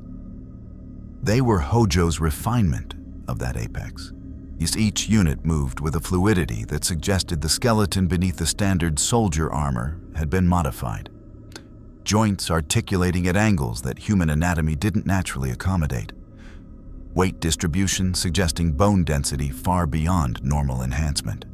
Their eyes, visible through the visor gaps, were the deep, saturated Mako blue of someone who had been submerged in the enhancement process past the point where most subjects survived it. They carried standard soldier weaponry augmented with something new.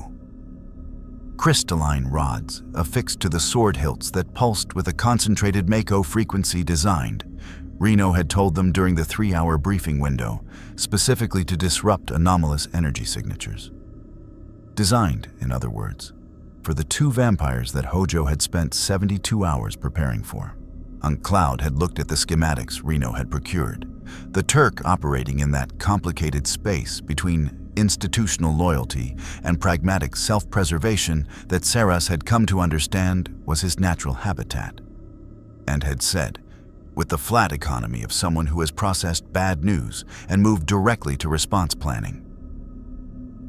8 Genesis units is Hojo committing. He doesn't send 8 unless he wants something badly enough to accept the collateral. The collateral being Sector 7, Tifa said. Sector 7, Cloud confirmed. Barrett had said several things after that which were entirely accurate assessments of Hojo's character and which did not require transcription. The plan, assembled in the church over 2 hours with the focused pragmatism of people who had limited time and understood it, was layered in the way that good plans are layered. Primary objective, contingency structures, clearly defined roles that played to each participant's specific capability. Cloud and Tifa would engage the Genesis units directly, drawing their attention and managing the combat envelope with the terrain knowledge that years of operating in Sector 7 had given them. Barrett would provide elevated fire support from the plate access infrastructure, where Aerith would stay back. A decision that produced significant tension between her and Cloud, resolved only when she pointed out, with the patient firmness of someone who has had this argument before, that she was more useful to the planet alive than martyred, and that she had things to do that required her to remain intact. Seras would handle the containment perimeter, preventing the Genesis units from driving the engagement into the residential sectors where the people Barrett had spent years protecting lived. Alucard would do what Alucard did. The specificity beyond that had not been productive to plan for. The Genesis units came through the Sector 7 main street with their crystalline rods pulsing and their Mako blue eyes scanning with the methodical thoroughness of a search pattern. The lead unit had a scanner variant of the device the infantry had carried 2 nights ago. Upgraded, recalibrated, the alarm tone replaced with a directional indicator that pointed toward anomalous soul density the way a compass points north. It was pointing directly at the 7th heaven. The Cloud met them in the street with the Buster sword already drawn and the particular focused stillness that settled over him in combat. The soldier training asserting itself beneath the complicated psychological architecture of everything else he carried, producing a version of him that was clean and precise and very dangerous. He engaged the lead unit before it could fully deploy its formation, knee closing distance with the sword in a driving overhead arc that forced the unit to parry rather than scan, disrupting the search pattern before it could establish. The unit parried with strength that surprised even Cloud's enhanced physiology. A jarring, bone-deep impact that traveled up the Buster sword's length and into his hands. The crystalline rod pulsed on contact with the blade, and Cloud felt it. A resonant disruption in the Mako that ran through his cellular structure, a frequency specifically calibrated to interfere with enhanced biology. His vision blurred for a quarter second. The unit pressed the advantage immediately. Tifa came from the right, her fighting style doing what it always did, finding the space between an opponent's reach and closing it before the opponent could adjust. Her knuckles connecting with the unit's armor in a rapid combination that tested structural integrity rather than expecting to breach it. The Mako crystalline pulse ran through her hands on contact, producing the same disruption, and she disengaged fast, faster than instinct, her mind already adjusting to account for the interference effect. "They're tuned for Mako-enhanced biology," she said, moving laterally to reset. "I noticed," Cloud said. On the perimeter, Seras was already working. Not as she had positioned herself at the intersection where the main street opened into the residential warrens, the point where a combat engagement could most easily spill into the spaces where people lived. The 2 Genesis units assigned to flank maneuver had found her there, and the engagement that followed had the quality of a mathematics problem being solved in real time. The first unit came in fast with a horizontal sword arc at throat height, a strike calibrated for a human opponent, assuming the blonde woman in the modified uniform represented a conventional threat. Seras ducked under it with a fluid ease that required no particular effort, the blade passing through the space her head had occupied with 6 inches of clearance, and drove her elbow into the unit's midsection with the weight of her full vampiric strength behind it. The Genesis unit's armor compressed inward at the impact point. It went backward, not stumbling, not losing its feet, but genuinely moved by a force that the armor's structural modeling had not anticipated from a target this size. It hit the wall of the adjacent building hard enough to crack the composite paneling and dropped to one knee. The second unit activated its crystalline rod at close range, discharging a concentrated Mako pulse directly at Seras from 3 feet away. She felt it. Unlike the infantry rounds that had merely stung Alucard, the concentrated Mako pulse hit her with something that had genuine texture. A resonant interference that ran through her vampiric biology like a tuning fork against crystal, vibrating at a frequency that her body recognized as hostile. Not damaging, not in any way that would stop her, but present enough to be felt, which was more than most things in this world had managed. She turned to face the second unit with an expression that had shifted from operational patience to something more direct, where the shadow arm came out. It emerged from her left side with a slow, deliberate unfurling of something enormous that had been folded into a space too small for it. A limb of absolute darkness, vast and solid and wrong in the way that shadows are not supposed to be solid, and extending to 3 times the length of her natural arm and terminating in a hand that closed around the second Genesis unit's crystalline rod, with enough force to crush the weapon's housing into a shape that was no longer useful as anything. The unit stared at the ruined rod, then at the shadow arm, then at Seras. She picked it up by the armor collar and set it down firmly at the intersection boundary. Not a throw, not an attack, a deliberate placement, and said in the tone of someone managing a situation rather than fighting one, "This is as far as you go." The first unit had recovered and was recalculating.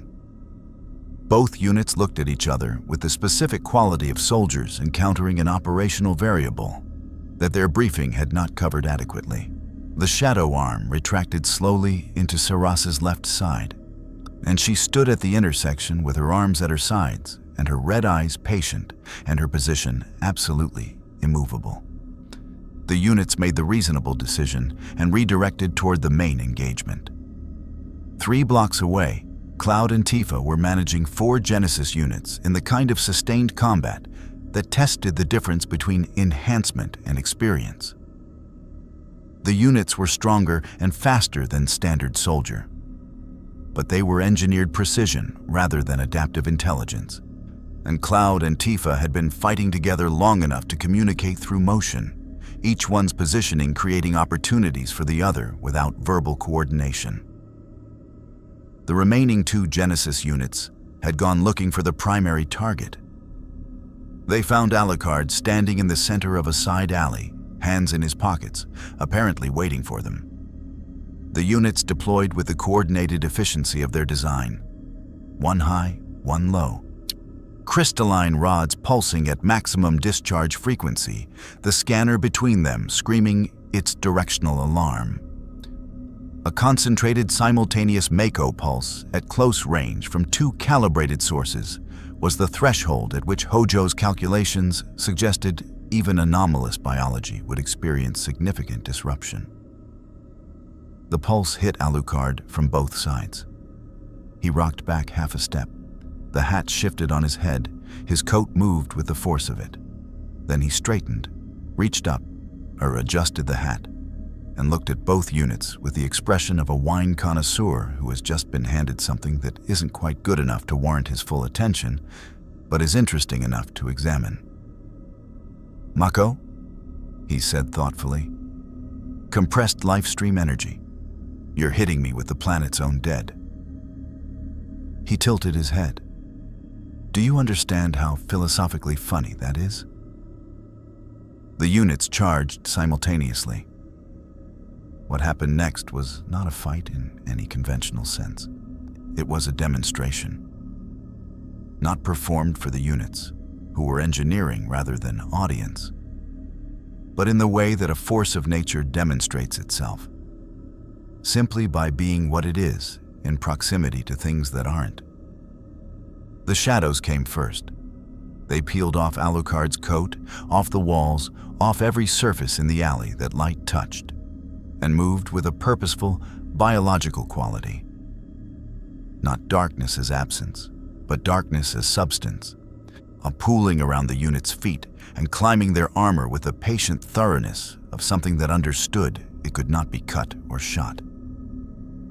The first unit swung its sword through the shadow material, and the blade passed through without resistance, and the shadows continued climbing, and the unit's joints began to lock.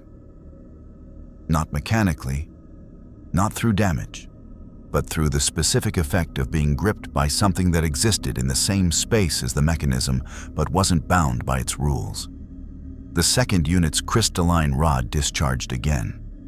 A sustained beam this time, not a pulse. Maximum output directly at Alucard's center mass. He let it hit him, stood in it. The Mako frequency ran through him, and it hurt, genuinely, measurably, a real sensation that he acknowledged with a slight narrowing of his eyes. But he did not move. After 4 seconds of sustained discharge, the unit's rod overheated and shut down, and Alucard was still standing. He drew the jackal. The weapon was massive by any standard. A handgun built on a scale that suggested its designer had been making a philosophical point as much as a weapon, chambered for rounds that had been consecrated specifically to destroy things that shouldn't be destroyable. He looked at both immobilized units with a genuine, uncomplicated interest. "I could end this cleanly," he said. "But Hojo built you from people. I can smell them in there, the original biology, underneath everything he did to it." He paused. So, instead, he fired twice, once into each unit's crystalline rod assembly, not the unit, the weapon. The rods exploded in contained bursts of Mako discharge that overloaded the unit's scanner integration systems and shut down every Mako-enhanced function in both bodies simultaneously, leaving 2 very confused former soldiers sitting in a Sector 7 alley, alive, with no weaponry and a significant headache. Alucard holstered the jackal and looked at them with something that was not quite compassion and not quite contempt, but occupied the thoughtful space between them. "Tell Hojo," he said, "that his calibrations were interesting. The Mako frequency genuinely interfered with my passive regeneration. He should feel professionally satisfied about that." He turned away and began walking toward the main street. "It won't work twice now that I know the frequency, but the first time was genuinely clever. Give credit where it's due." He rounded the corner into the main street to find Cloud standing over 4 disabled Genesis units, Tifa catching her breath beside him, Barrett descending from his elevated position, and Seras waiting at the intersection with her arms folded and her expression combining professional satisfaction with mild exasperation. A combination Alucard had long since learned to recognize as her specific response to watching him do things the hard way when easier options existed. 8 units, Cloud said. He looked at Alucard. "You left them alive?" "The ones assigned to me?" "Yes." Cloud processed this. "Why?" Alucard looked at him with the patient expression of someone deciding how much of a true answer to provide. "Because Hojo built them from people who didn't choose the process. What was done to them is Hojo's crime, not theirs." He paused. "I've had my own experiences with humans who were made into soldiers without their consent." Something moved briefly in his expression. Old, specific, and quickly managed. "I don't kill them for surviving it." Cloud was quiet for a moment. His Mako blue eyes held Alucard's red ones with the specific quality of someone receiving information that is reconfiguring their understanding of what they're dealing with. "We need to move," Tifa said. "Hojo will know the units failed in the next 20 minutes. Whatever comes next won't be Genesis variants." "What comes next," Seras said, "is us going to Hojo before Hojo comes to us." She looked at Cloud. "You said there was something in a tank on sub-level 4. "The Turks called it Specimen Omega," Cloud said. "Hojo's been growing it for 6 years.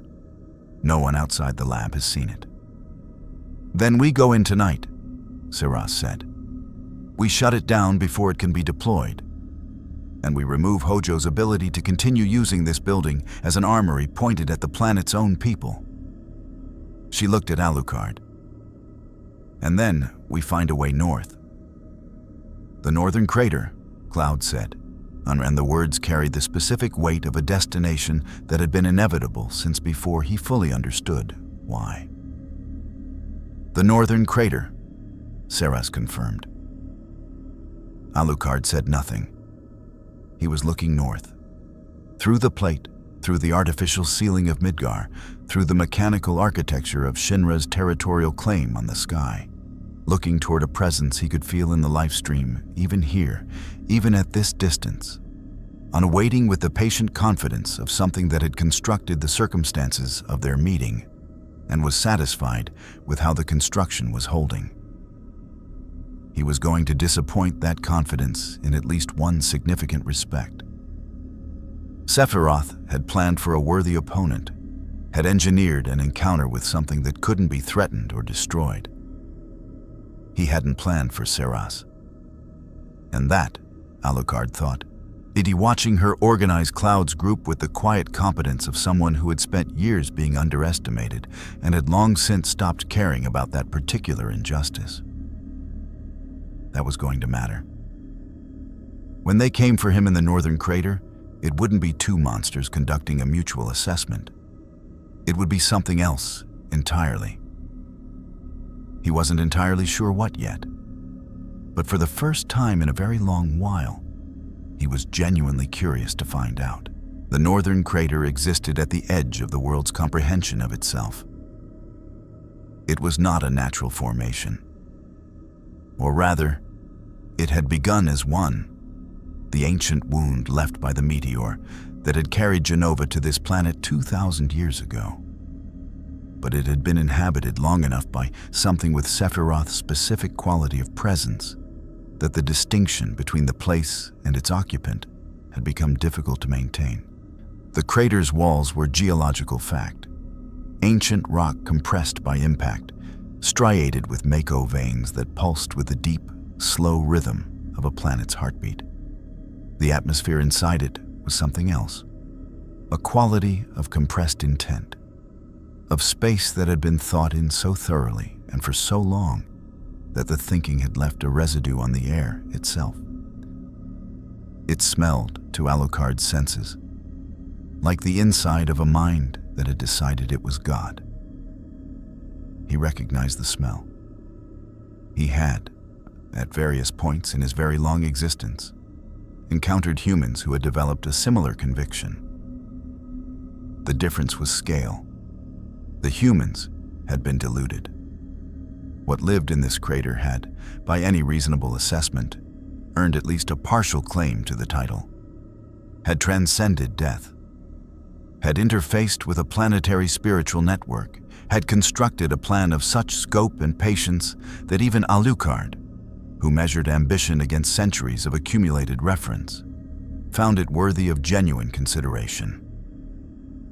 The question was whether Sephiroth had confused the plan with the planner, whether the architecture of what he intended had been mistaken for the nature of what he was. Alucard had known beings who made that mistake. He had consumed most of them. Getting to the crater had taken 11 days. 11 days of navigating a world that neither vampire had been born to. Traveling north through terrain that shifted from Midgar's industrial density to the open, the scarred landscape of a continent that Shinra had been mining for decades. Its Mako deposits gutted and its ecosystems adjusted accordingly. They had traveled with Cloud's group through the necessity that Seras had identified in the church. Terrain knowledge, faction navigation, the accumulated intelligence of people who had been moving through this world's resistance for years. It had not been without friction.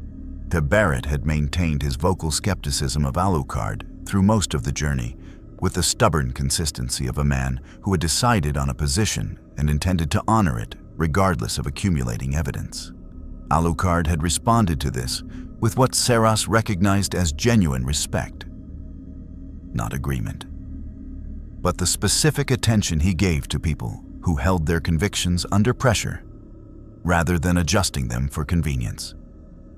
By the 7th day, on something that was not quite friendship and not quite alliance, but occupied the functional territory between them, had established itself. Expressed primarily through Barrett explaining the history of Shinra's damage to specific communities they passed through, and Alucard listening with the focused, cataloging attention he gave to things he was actually absorbing. Seras and Cloud had developed their own rapport, built in the spaces between camps, in the shared experience of being the ones who took first watch, in the specific solidarity of two people who had been altered without full consent and had been building identities around the alterations ever since. They didn't discuss this directly. They didn't need to. It was present in the quality of their silences, in the way Cloud had stopped positioning the Buster sword between himself and Seras when they sat together. Manahara in the way Seras had stopped moderating her physical presence around him. Aerith had watched all of this with the patient attention of someone who understood that the relationships being formed in the 11 days of travel were going to matter when they arrived. The planet had been communicating throughout the journey. Fragmentary, urgent, on the specific tone of something watching its own surgery being performed. And she had been translating its alarm into operational intelligence. Sephiroth was moving faster. The black materia, the summoning mechanism. Something had accelerated his timeline. She hadn't told Cloud yet what she suspected the acceleration meant. She had told Seras. Seras had gone very quiet for a long time after hearing it, and had then said, on it with the flat decisiveness of someone converting uncomfortable information into action. Then we moved faster. They had moved faster. The crater's interior opened before them now, like the inside of something's throat, vast, descending, its walls alive with Mako light in thick, pulsing veins that illuminated the space in shifting green patterns that made every surface look like it was breathing. And the descent was physical, but it was also something else. A progressive deepening of that quality of compressed intent. Each level down, bringing the atmosphere of Sephiroth's long occupation closer to the surface, more concentrated, more inescapable. Alucard walked at the front, not because the group had designated him point, because he had simply begun walking faster as they descended, and no one had found a compelling reason to get in front of him. And eventually the formation had arranged itself around this fact. He could feel Sephiroth below them, not metaphorically. The life stream connection that had been established through the dimensional rift, that direct channel between his soul mass and the consciousness moving through the planet's spiritual current, had been growing stronger the further north they traveled. And here, at the source of everything, it was not a distant impression, but a present and immediate awareness. Sephiroth knew they were here, had known since they entered the crater, was not surprised and was not concerned, and was, as far as Alucard could read through the channel, exactly as interested as he had been from the beginning. Waiting. They descended through 3 levels before the Genova fragments began. The creature's remnants were distributed through the crater's structure in the specific pattern of something that had been dismembered and distributed deliberately. Not destroyed, and not decayed, but parceled out and positioned with intent. Each fragment still carrying the cellular consciousness that made Genova what it was. They manifested as combat encounters that had a different quality than monster attacks. Purposeful, directed, testing specific capabilities with the methodical thoroughness of an assessment rather than an attack. Cloud's group had fought Genova before, and they moved through the manifestations with the grim efficiency of people who had learned the hard way what these encounters demanded. Sustained, precise, no overextension, managing the cellular influence that Genova could exert on susceptible biology. Seras fought beside them with the shadow arm and her growing control over the darkness that was her vampire inheritance. the combat style that had been developing throughout 11 days of travel, adapting to a world where her instincts were sound, but the specific threats were novel. Finding the places where her capabilities intersected with the group's patterns and occupying them with an increasing naturalness that she was quietly proud of. Alucard walked through the Genova fragments, not past them, through them. The cellular consciousness that made Genova a threat to susceptible biology encountered the soul mass that Alucard carried within him and performed the equivalent of a system attempting to interface with hardware it was incompatible with. Genova's influence required a biological host with a comprehensible cellular structure. Alucard's biology had not been comprehensible to anything for several centuries. The fragments parted around him like water around a stone. Not defeated, simply irrelevant, in the way a virus is irrelevant to a rock. He noticed this, filed it, understood what it meant about the relationship between Genova and Sephiroth, about whether the silver-haired god in the crater's depths was truly independent of his alien mother's influence, or whether the plan was Genova's wearing Sephiroth's face. The answer, when he felt it through the channel, was more complicated than either alternative. Sephiroth was real. The consciousness, the intelligence, and the cold and patient ambition, genuinely his, genuinely individual.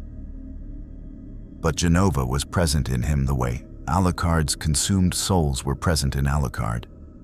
Integrated, contributing, providing a foundation of alien knowledge and cellular memory that Sephiroth had built his godhood on. He was not Genova's puppet. He was Genova's inheritor, had taken what the alien intelligence carried and synthesized it with his own tremendous capabilities into something that was authentically unprecedented. Alucard found this, if anything, more interesting. The final level opened. It was a space that geography struggled to account for. Vast in the way that deep places are vast, its ceiling lost in darkness, its floor a platform of ancient rock at the crater's lowest accessible point, surrounded on all sides by the life stream flowing in open channels rather than contained in wall veins. Rivers of green soul light moving in slow, tremendous arcs through the open air. The sound here was overwhelming. The oceanic roar of the planet's spiritual current in full, uncontained expression. Millions of voices in a compression that was almost music and almost anguish, and mostly something that had no human category. Alucard stopped at the platform's edge and breathed it in. The souls within him resonated with it. His millions responding to the planet's billions in a frequency that was uncomfortable and magnificent in equal measure. A vibration that ran through his entire being with the specific sensation of an appetite encountering a feast it cannot consume, which was for him a genuinely novel experience. Sephiroth descended from above. He came down slowly, silver hair moving in the life stream's ambient current, black coat hanging with an impossible stillness. The single enormous wing deployed with the casual confidence of something that has decided physical laws are a courtesy it occasionally extends. Where his eyes were the color of Mako reactors. Green gold, luminescent, carrying the specific quality that Alucard had read in the vision Aerith had channeled.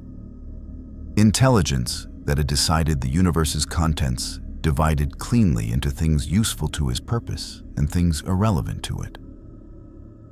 He was looking at Alucard with the undisguised interest of someone whose assessment had been running for 11 days and had reached a preliminary conclusion it wanted to test directly.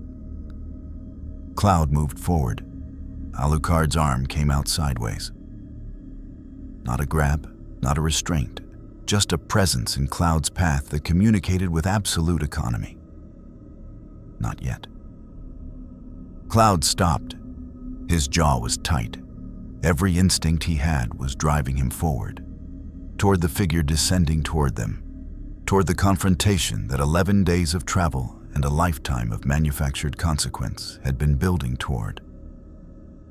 His hands were white on the Buster Sword's grip. Strife. Alucard said quietly, without looking at him. You'll have your turn. He didn't pull me across dimensional barriers to talk to you. It was not kind.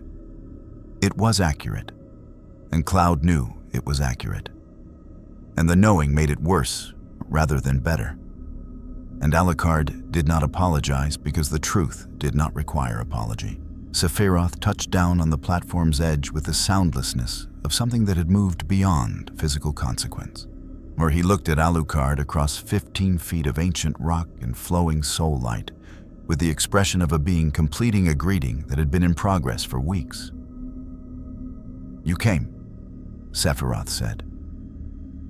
His voice was a physical thing in this space, resonant, cold, carrying the specific quality of someone who had stopped modulating their presence for the comfort of others a very long time ago. "You went to considerable effort," Alucard replied, when it seemed rude not to. Something moved in Sephiroth's expression, not warmth. The absence of the absolute cold, a hairline recession of it, the specific expression of someone who has been genuinely, unexpectedly answered. "You understand what I'm building," Sephiroth said. "I understand the mechanism, the meteor, the life stream surge, the absorption." Alucard tilted his head. "I understand the ambition. What I'm less certain of is whether you understand the difference between consuming the dead and being made from them." He paused. "I consume. I absorb. They are part of me, and I remain what I am. I am not diminished or replaced or redirected by the millions I carry. But you?" His head tilted the other way. "You are already partly Genova, already partly the current. Your plan would complete a process of dissolution that you framed as apotheosis." He looked at Sephiroth with the specific attention of someone delivering a genuine assessment rather than a provocation. "You wouldn't become a god. You'd become a very large version of what you already are. Which is a different thing." The silence that followed was a specific kind. The silence of something genuinely processing rather than preparing a response. "Interesting," Sephiroth said, and the word carried his own particular quality of rare, genuine engagement. "Isn't it?" Alucard agreed. Then Sephiroth attacked, not because the conversation had failed, because it had succeeded. Because Alucard had said something real and Sephiroth had received it. And the next logical step, for a being whose entire identity was built around testing the absolute limits of what existed, was to test whether the being who had said it could back it up with something more than words. Until the Masamune came out in an arc that covered 20 feet in a fraction of a second. A blade longer than most people were tall, swung with the force of a being who had translated every enhancement Hojo had given him into the most refined combat application in this world's history. It was aimed at Alucard's right shoulder with the precision of someone who had decided to begin with something disabling rather than terminal, which was its own form of respect. Alucard let it hit. The blade passed through his shoulder, through his coat, through the flesh, through the bone, and continued its arc, and Alucard remained standing, the wound already closing around the blade's exit path, his expression unchanged. He looked at his shoulder, looked at Sephiroth. "That's the sharpest thing that has touched me in 40 years, he said, with what sounded like genuine appreciation. "The man who made the last cut like that was a Van Helsing. I ate him." He reached into his coat and produced the jackal. "My turn." What followed was not a battle that could be narrated in simple sequences of attack and response. It was a collision between two beings who had each, in their own world, exhausted the available opposition and had been operating at a fraction of genuine engagement for longer than they could precisely measure.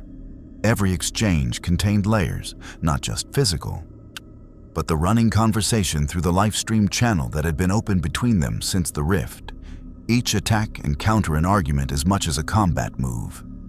Each demonstration of capability, a statement about the nature of power and permanence, and what it meant to exist outside the boundaries of natural death. Sephiroth's abilities in this space were extraordinary. The life stream amplified him, fed him directly. His connection to the planet's current functioning here at its source as a continuous power input that made conventional depletion irrelevant. His speed exceeded anything Alucard had yet encountered in this world. The Masamune finding angles that required genuine reactive capability rather than the casual management he'd applied to everything else. The supernova, that vast, cosmic attack drawn from the planet's ambient energy, hit Alucard with a force that staggered him backward 3 steps and produced a genuine, extended regeneration sequence. The shadows working overtime to reassemble biology that had been disrupted at a cellular level.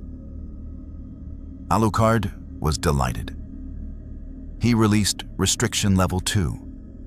The shadows that were always present around him, ambient, managed, decorative almost, became structural once they filled the crater space with the compressed darkness of millions of consumed souls given partial, temporary form, each one carrying the fighting knowledge and physical capability of whatever it had been in life. Warriors, soldiers, monsters. Deployed not as an army, but as an extension of Alucard's own combat expression. Each shadow form a different answer to Sephiroth's different angles of attack. Sephiroth cut through them, methodically, precisely, finding that the shadow forms were real enough to engage, but not real enough to be terminal. Each one dispersing on sufficient damage and reforming elsewhere. An attrition model rather than a force model, designed not to defeat, but to occupy and exhaust. While Sephiroth managed the Shadow Army, Alucard was elsewhere. Phased through the platform, through the rock, in an emerging from a shadow cast by the Lifestream's own light, directly behind Sephiroth, and pressing the jackal against the back of his head with the specific economy of someone who has arrived at a point in a conversation and is making it. "I could end this," Alucard said quietly, into the space beside Sephiroth's ear. "Right now, this round at least, you'd reform in the life stream and we'd do it again, and eventually we'd establish whether there's a permanent resolution available." He paused. "But that's not why you brought me here, and it's not why I came." Sephiroth was still. The Masamune was in his hand. The Shadow Army had paused. "The meteor," Alucard said. "Call it back." "Why would I do that?" "Because I'm telling you that what you'd become is less than what you are." Alucard's voice was very level. "I've consumed enough ambition to recognize when it's become its own cage. You're not building toward godhood. You're building toward a very elaborate extinction, yours included, is dressed up as transcendence." The jackal pressed slightly harder. "You are, right now, the most interesting thing I've encountered in 400 years. I have no investment in this planet's survival as a moral position. But I have significant investment in you remaining what you currently are, rather than dissolving yourself into a planetary current and becoming something large and formless and boring." He paused. "The meteor makes you less, not more." Behind them, Cloud had moved, was moving, while the Buster's sword raised. Seras was there first, not stopping Cloud, not physically preventing him. Simply present in front of him, her red eyes meeting his blue ones with the direct honesty that had been the consistent foundation of everything between them since the church. "Not yet," she said quietly. "Let him finish." Aerith said, "I know what Aerith said." She held his gaze. 10 more seconds. Give him 10 more seconds." Cloud looked at her. The muscle in his jaw moved, while the Buster's sword stayed raised. 8 seconds. In the life stream beneath them, in the channels of soul light flowing through the open air, something shifted. A current redirected. The specific quality of pressure that had been building in the planet's awareness since the black materia's activation, that held breath tension that Aerith had been feeling for weeks, changed its character. Not released, changed, redirected toward a question rather than a detonation. Sephiroth said nothing for a long time. Then, "You said you find me interesting." "Present tense," Alucard confirmed, diminishing rapidly if the rock arrives. Another silence. "The Cetra girl," Sephiroth said. "She was part of your argument. She was part of the planet's argument. I was listening." Alucard stepped back from the Masamune range with the deliberate ease of something that had made its point and did not require a physical advantage to maintain it. "The planet isn't your enemy. It's your inheritance. What your mother's cells gave you came from this world's substrate. You are, whether you find it convenient or not, partly this planet's child." He paused. "Destroying your inheritance to prove you're above it is the oldest and least interesting mistake that power makes." Sephiroth turned. The green-gold eyes studied Alucard with an expression that was doing several things simultaneously. Assessing, recalculating, navigating a genuine encounter with something that had arrived in his planning with enough substance to shift its architecture. "You're not trying to save the planet," Sephiroth said. "You don't care about it." "Correct." "You're trying to preserve something interesting." Also correct. "That's an absurd reason." "I've been alive 400 years, Alucard said. "Absurdity is a luxury I've learned to appreciate." He holstered the jackal. "Call back the meteor. The planet survives. Eventually find my way back to my own world. You'll still be here. Still interesting. Still something worth a dimensional transit." The life stream moved. Not as Sephiroth's tool, not as the planet's emergency response, but as something genuinely in motion. A current shifted by the weight of a decision being made at its source. In the crater's depths, and somewhere below even this level, the black materia's resonance changed frequency. Cloud's 10 seconds had long since elapsed. He was standing beside Seras with the Buster's sword still raised, watching a negotiation he had never anticipated between two beings whose conversation had the quality of something happening at an altitude he could technically observe but not fully inhabit. Tifa's hand was on his arm. Aerith was behind them, her eyes closed, her palms pressed flat against the crater wall, reading the life stream's shifting current with an expression of concentrated, desperate attention. Her eyes opened. She looked at Seras. Something in her expression had changed, the specific quality of someone receiving news that is very bad and very good simultaneously, in proportions that have not yet resolved into a clear dominant. "He's withdrawing it," she said. Her voice was barely audible over the life stream's roar. "The summoning sequence. It's stopping." She pressed harder against the wall. "The planet is..." She stopped. "The planet is confused." "The planet will adjust," Alucard said, without turning around. Sephiroth looked at him for a long moment that contained the entire weight of what had just been decided and what it meant for a being whose identity had been organized around this specific outcome for longer than most humans lived. "This isn't finished," Sephiroth said. "Of course not," Alucard replied, us with the genuine warmth of someone who considers that the best possible news. "Nothing interesting ever is?" Cloud lowered the Buster's sword.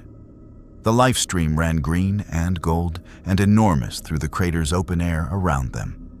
The planets held breath, releasing in a slow, tremendous exhalation, that ran through the rock beneath their feet and the air above their heads and the Mako light in the walls, in carrying in its release the specific quality of something that has been afraid for a very long time, and has just discovered that the worst outcome it could conceive of is not today going to arrive. It would arrive another day. Both Alucard and Sephiroth understood this. The planet, through Aerith, understood it too. But not today. Today, the no-life king stood in the deepest wound in the world, with his hands in his pockets and his hat intact and his red eyes reflecting the planet's green light. And the most dangerous thing this world had ever produced looked at him across 15 feet of ancient rock and made the specific calculation that had not been available to it before his arrival. That there was at least one thing in existence that it found more interesting than its plan. That was enough. For now, the walk out of the northern crater took 3 hours. Nobody talked much. The kind of silence that followed what had happened in the crater's depths was not uncomfortable. It was the silence of people who had been through something that required processing time before language could do it justice, and who understood this about themselves and each other well enough to allow it. Barrett walked with his gun arm hanging loose at his side, which for him was the physical expression of a particular kind of exhaustion that went deeper than muscle. Tifa stayed close to Cloud with the instinctive proximity of someone who had learned that proximity was its own form of care. Aerith walked with her hands clasped in front of her and her eyes carrying the specific quality of someone who is still receiving a transmission. The planet, settling, reconfiguring its alarm into something more sustainable, now that the immediate catastrophe had been stepped back from. Cloud walked with the Buster sword sheathed and his expression doing what it always did when an expected confrontation had resolved into something he didn't have an existing category for. Working, processing, the particular internal machinery of a man who had organized significant portions of his identity around a specific conflict and was now standing in the aftermath of that conflict, having been partially resolved by someone else, in terms he hadn't anticipated, through methods he was still trying to assess. He fell into step beside Seras as they climbed through the crater's second level. She glanced at him, waited. "He's still in there," Cloud said finally. "Sephiroth, he's still in the life stream. The meteor is called back, but he didn't leave." "No," Seras agreed. "So this isn't over." "It was never going to be over," she said without apology. "What happened down there was a redirection, not a resolution." She looked at him directly. "Sephiroth decided for now that your world is more interesting intact than destroyed. That's a real thing. It changes the immediate situation significantly." She paused. "What it doesn't do is remove him from the life stream. Doesn't resolve what he is or what he'll eventually want. That's still your problem, your world's problem." Then what was the point? The question was not hostile. It was the question of someone genuinely trying to locate the value in what had occurred. Seras was quiet for a moment, picking her way around a Mako vein that crossed the path in a thick, glowing ridge. When Alucard negotiates, he's not trying to solve things permanently. He's trying to change the shape of what's possible, to introduce a variable that wasn't there before. She glanced at Cloud. Before we arrived, Sephiroth was proceeding with absolute certainty toward a predetermined outcome. He had no reason to stop, no argument that could reach him, no opposition that presented him with anything genuinely new. She paused. Now he has a question he hasn't answered yet. Questions keep things alive that certainty would kill, including the people who live in this world. Cloud processed this for several steps. "That's a very strange kind of help," he said. "We're very strange help," Seras agreed, with the faint, honest warmth that was her version of a smile. They emerged from the crater into the open air of the northern continent as the sun was setting. A real sun, not Midgar's artificial lighting, off painting the sky in colors that Seras had not seen in 11 days of underground travel, and which hit her with a force that was disproportionate to the stimulus. The way beautiful things tend to hit people who have been in darkness long enough to forget them. She stopped walking for a moment and just looked at it. Red and gold and the deep, specific blue that appears at the horizon when light is going somewhere else. Alucard stopped beside her. He didn't comment on the sunset. He looked at it with her, which was its own comment. "We need to discuss going home," Seras said. "Yes." Aerith thinks there might be a way. Through the life stream, if the dimensional channel Sephiroth created is still open, still traceable, the planet might be able to amplify it enough to... She paused. "It's not certain." "Little worth doing is," Alucard said. "If it doesn't work..." She stopped, started again. "If it doesn't work, we're here. Permanently. Which is... I want to know what you think about that." It was, she recognized as she said it, one of the more direct questions she had put to him in 14 years of service. Not about tactics or enemies or the immediate operational situation, but about something more fundamental, what he wanted, whether he had a preference, and whether the no-life king who had spent centuries in service to a master he'd chosen for the specific quality of her dominion over him had an opinion about where he spent the next several centuries. Alucard looked at the sunset for a long moment. "This world has a Sephiroth," he said finally. "A being of genuine, remarkable quality who will eventually reconvene his ambitions and need to be addressed again. Once it has a planet that stores its dead in its veins and experiences my appetite as a theological complaint, which I find stimulating.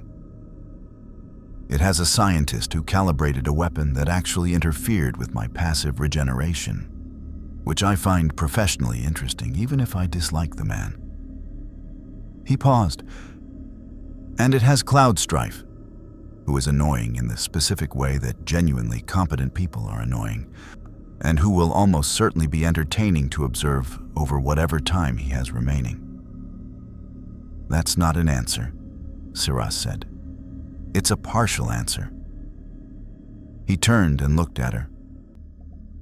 The sunset was doing something to the orange of his glasses, filling them with a color that was almost warm. "The other part of the answer is that you find this world worth staying in. The people in it. The girl with the flowers, the man with the gun for an arm, like the one who was made into something without consent and is still deciding what to do about it." He paused. "You care about them. You've been caring about them since the church." Another pause. "I find that I'm not opposed to a world that gives you things worth caring about." Seras looked at him for a long moment. "That might be the kindest thing you've ever said to me," she said. "Don't repeat it." "I won't." They stood in the sunset for another moment, and then Alucard turned from it with the decisive finality of someone filing an experience away and returning to business.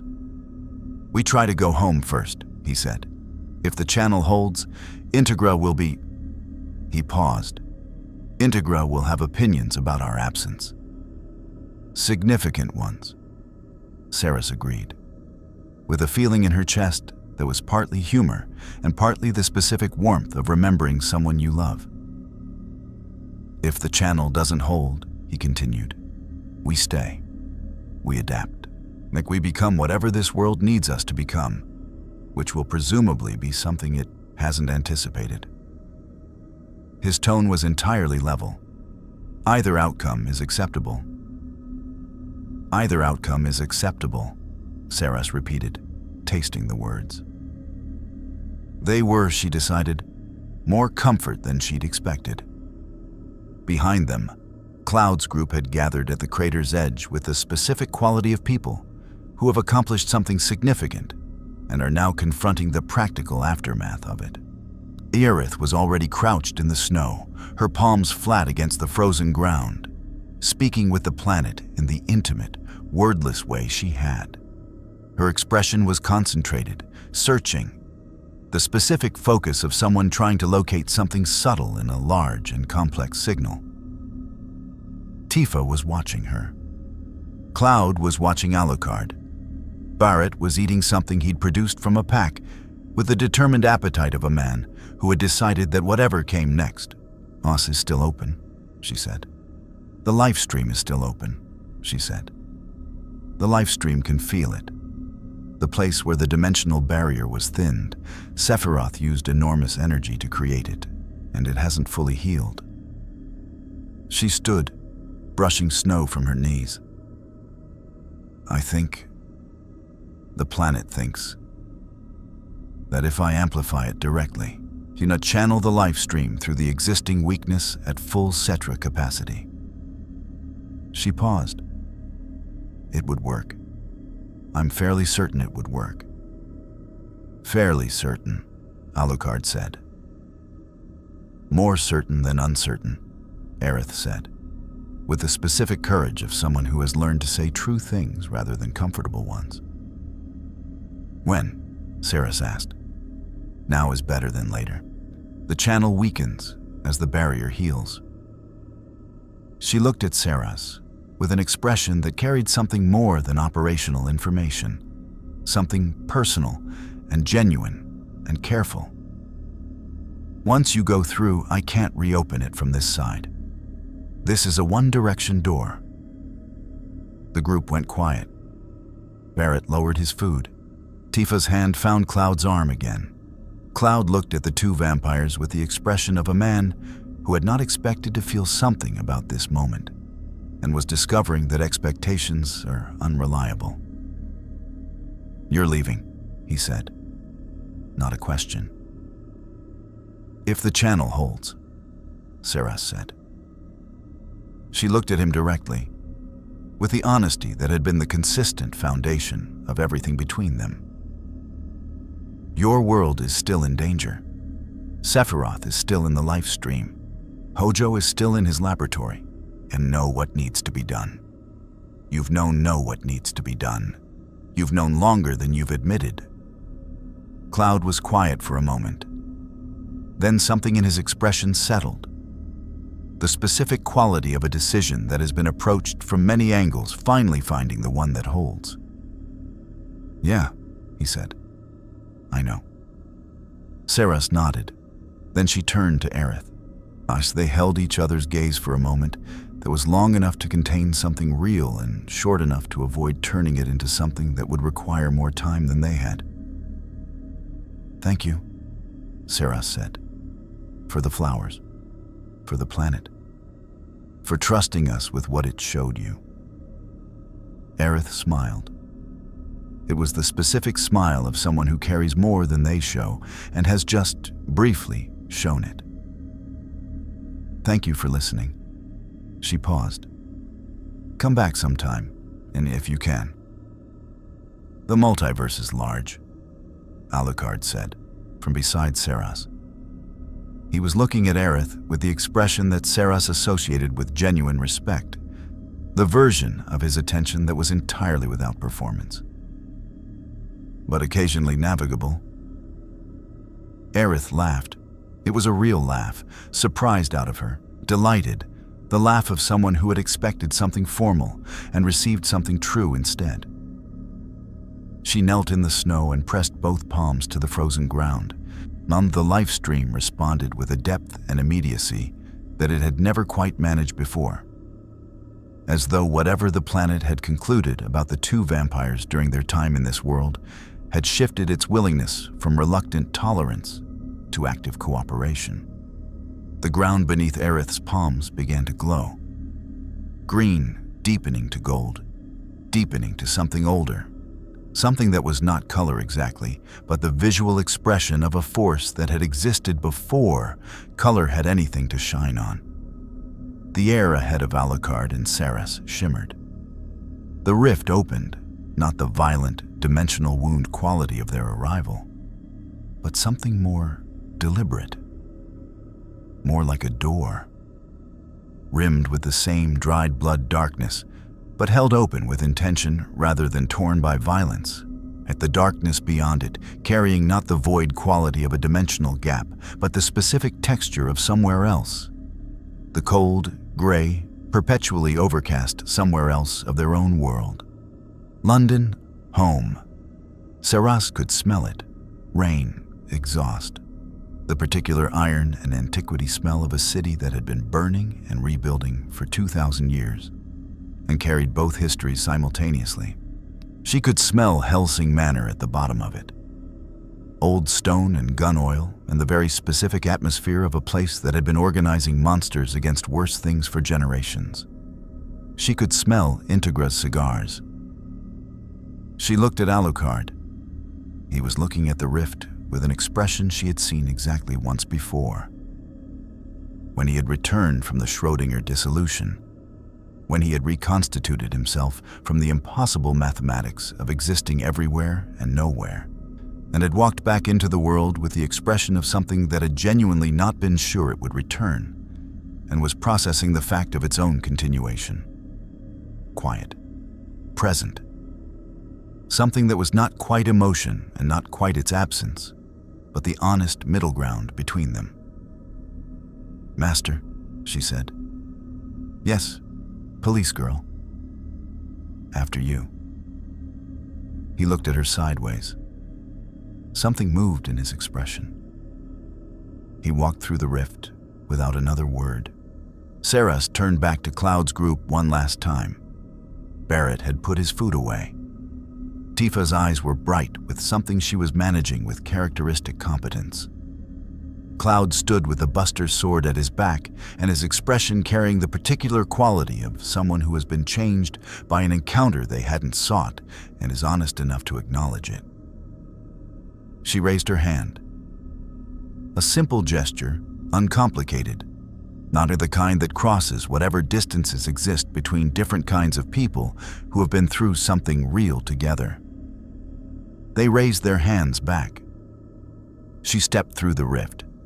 The life stream closed behind her with the finality of a door shutting on a room you will remember for a long time, gently, completely, when the light behind it, extinguishing in a slow fade that Aerith guided with both hands, pressed to the frozen ground until the last trace of it was gone, and the northern continent air was cold and clean and entirely its own again.